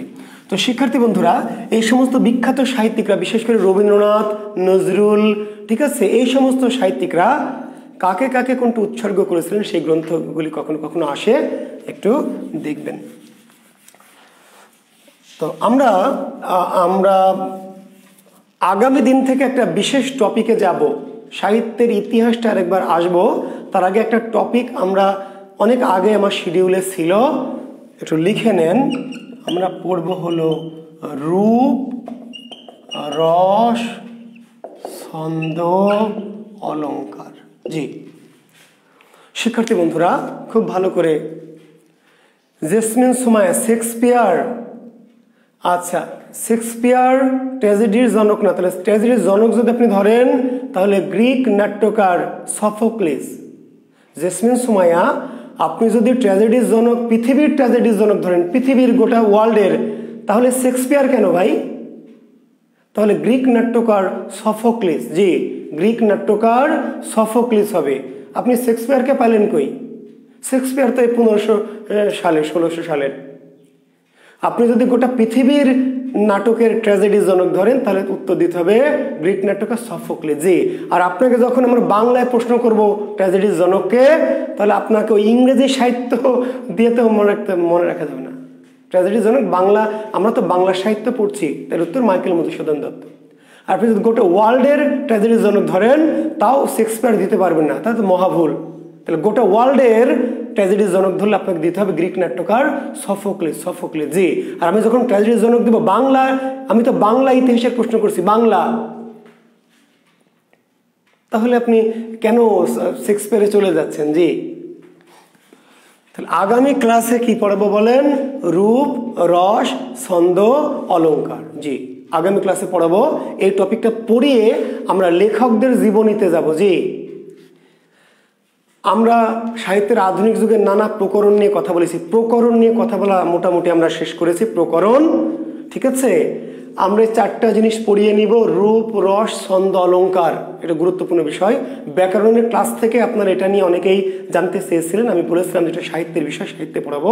তাহলে আগামী দিন 1 বা 2টো ক্লাসে আমি আশা করছি এই 4টা টপিক রূপ, রস, ছন্দ আর অলংকার পড়িয়ে নিয়ে তারপর আমরা আলোচনা করব কি সাহিত্যিক ধরে ধরে, ঈশ্বরচন্দ্র গুপ্ত থেকে শুরু করে ঈশ্বরচন্দ্র বিদ্যাসাগর, মাইকেল, জি বঙ্কিম, রবীন্দ্রনাথ, নজরুল, এইভাবে আমরা আধুনিক যুগের শামসুর রহমান, নির্মলেন্দু গুণ পর্যন্ত ইনশাল্লাহ চলে আসবো। জি তো আজকে পর্যন্তই। আগামী শনিবার পরীক্ষা, মনে আছে তো? আগামী শনিবার পরীক্ষা, টপিকগুলি লিখে নেন। আগামী শনিবার পরীক্ষা কিসের উপর? পত্রিকা। জি পত্রিকা মনে আছে। তারপরে হলো ছদ্মনাম, তারপরে উপাধি, তার সাথে আজকের হলো উপজীব্য আর হচ্ছে উৎসর্গ। জি গুরুত্বপূর্ণ বেশ কিছু টপিক। জি তাহলে আগামী শনিবার রাত 11টায়, তাহলে আগামী শনিবার 9:30 থেকে ক্লাস শুরু হবে। কি ক্লাস করবো? রূপ, রস, ছন্দ, অলংকার, এই টপিকগুলি পড়ানো শুরু করব। জি আর আগামী শনিবার রাত 11টায় পরীক্ষা হবে কিসের উপরে? এই কয়েকটি টপিকের উপরে। এই কয়েকদিন ভালো করে পড়বেন এই টপিক কয়টি। পত্রিকা ক্লাস নিয়েছি, ছদ্মনাম, উপাধি, উপজীব্য এবং উৎসর্গ।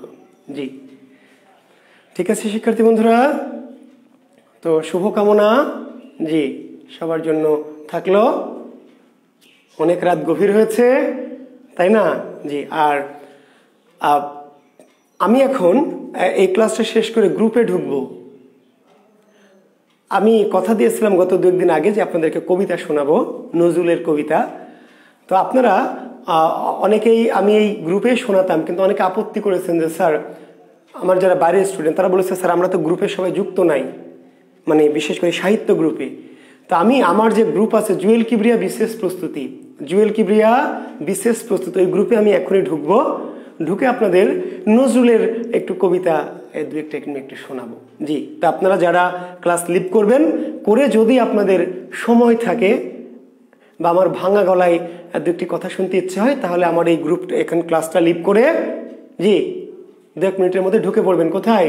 জুয়েল কিবরিয়া বিশেষ প্রস্তুতি। জি সেখানে ঢুকে আমি একটু কথা বলবো। জি ধন্যবাদ, শুভকামনা, আল্লাহ হাফেজ।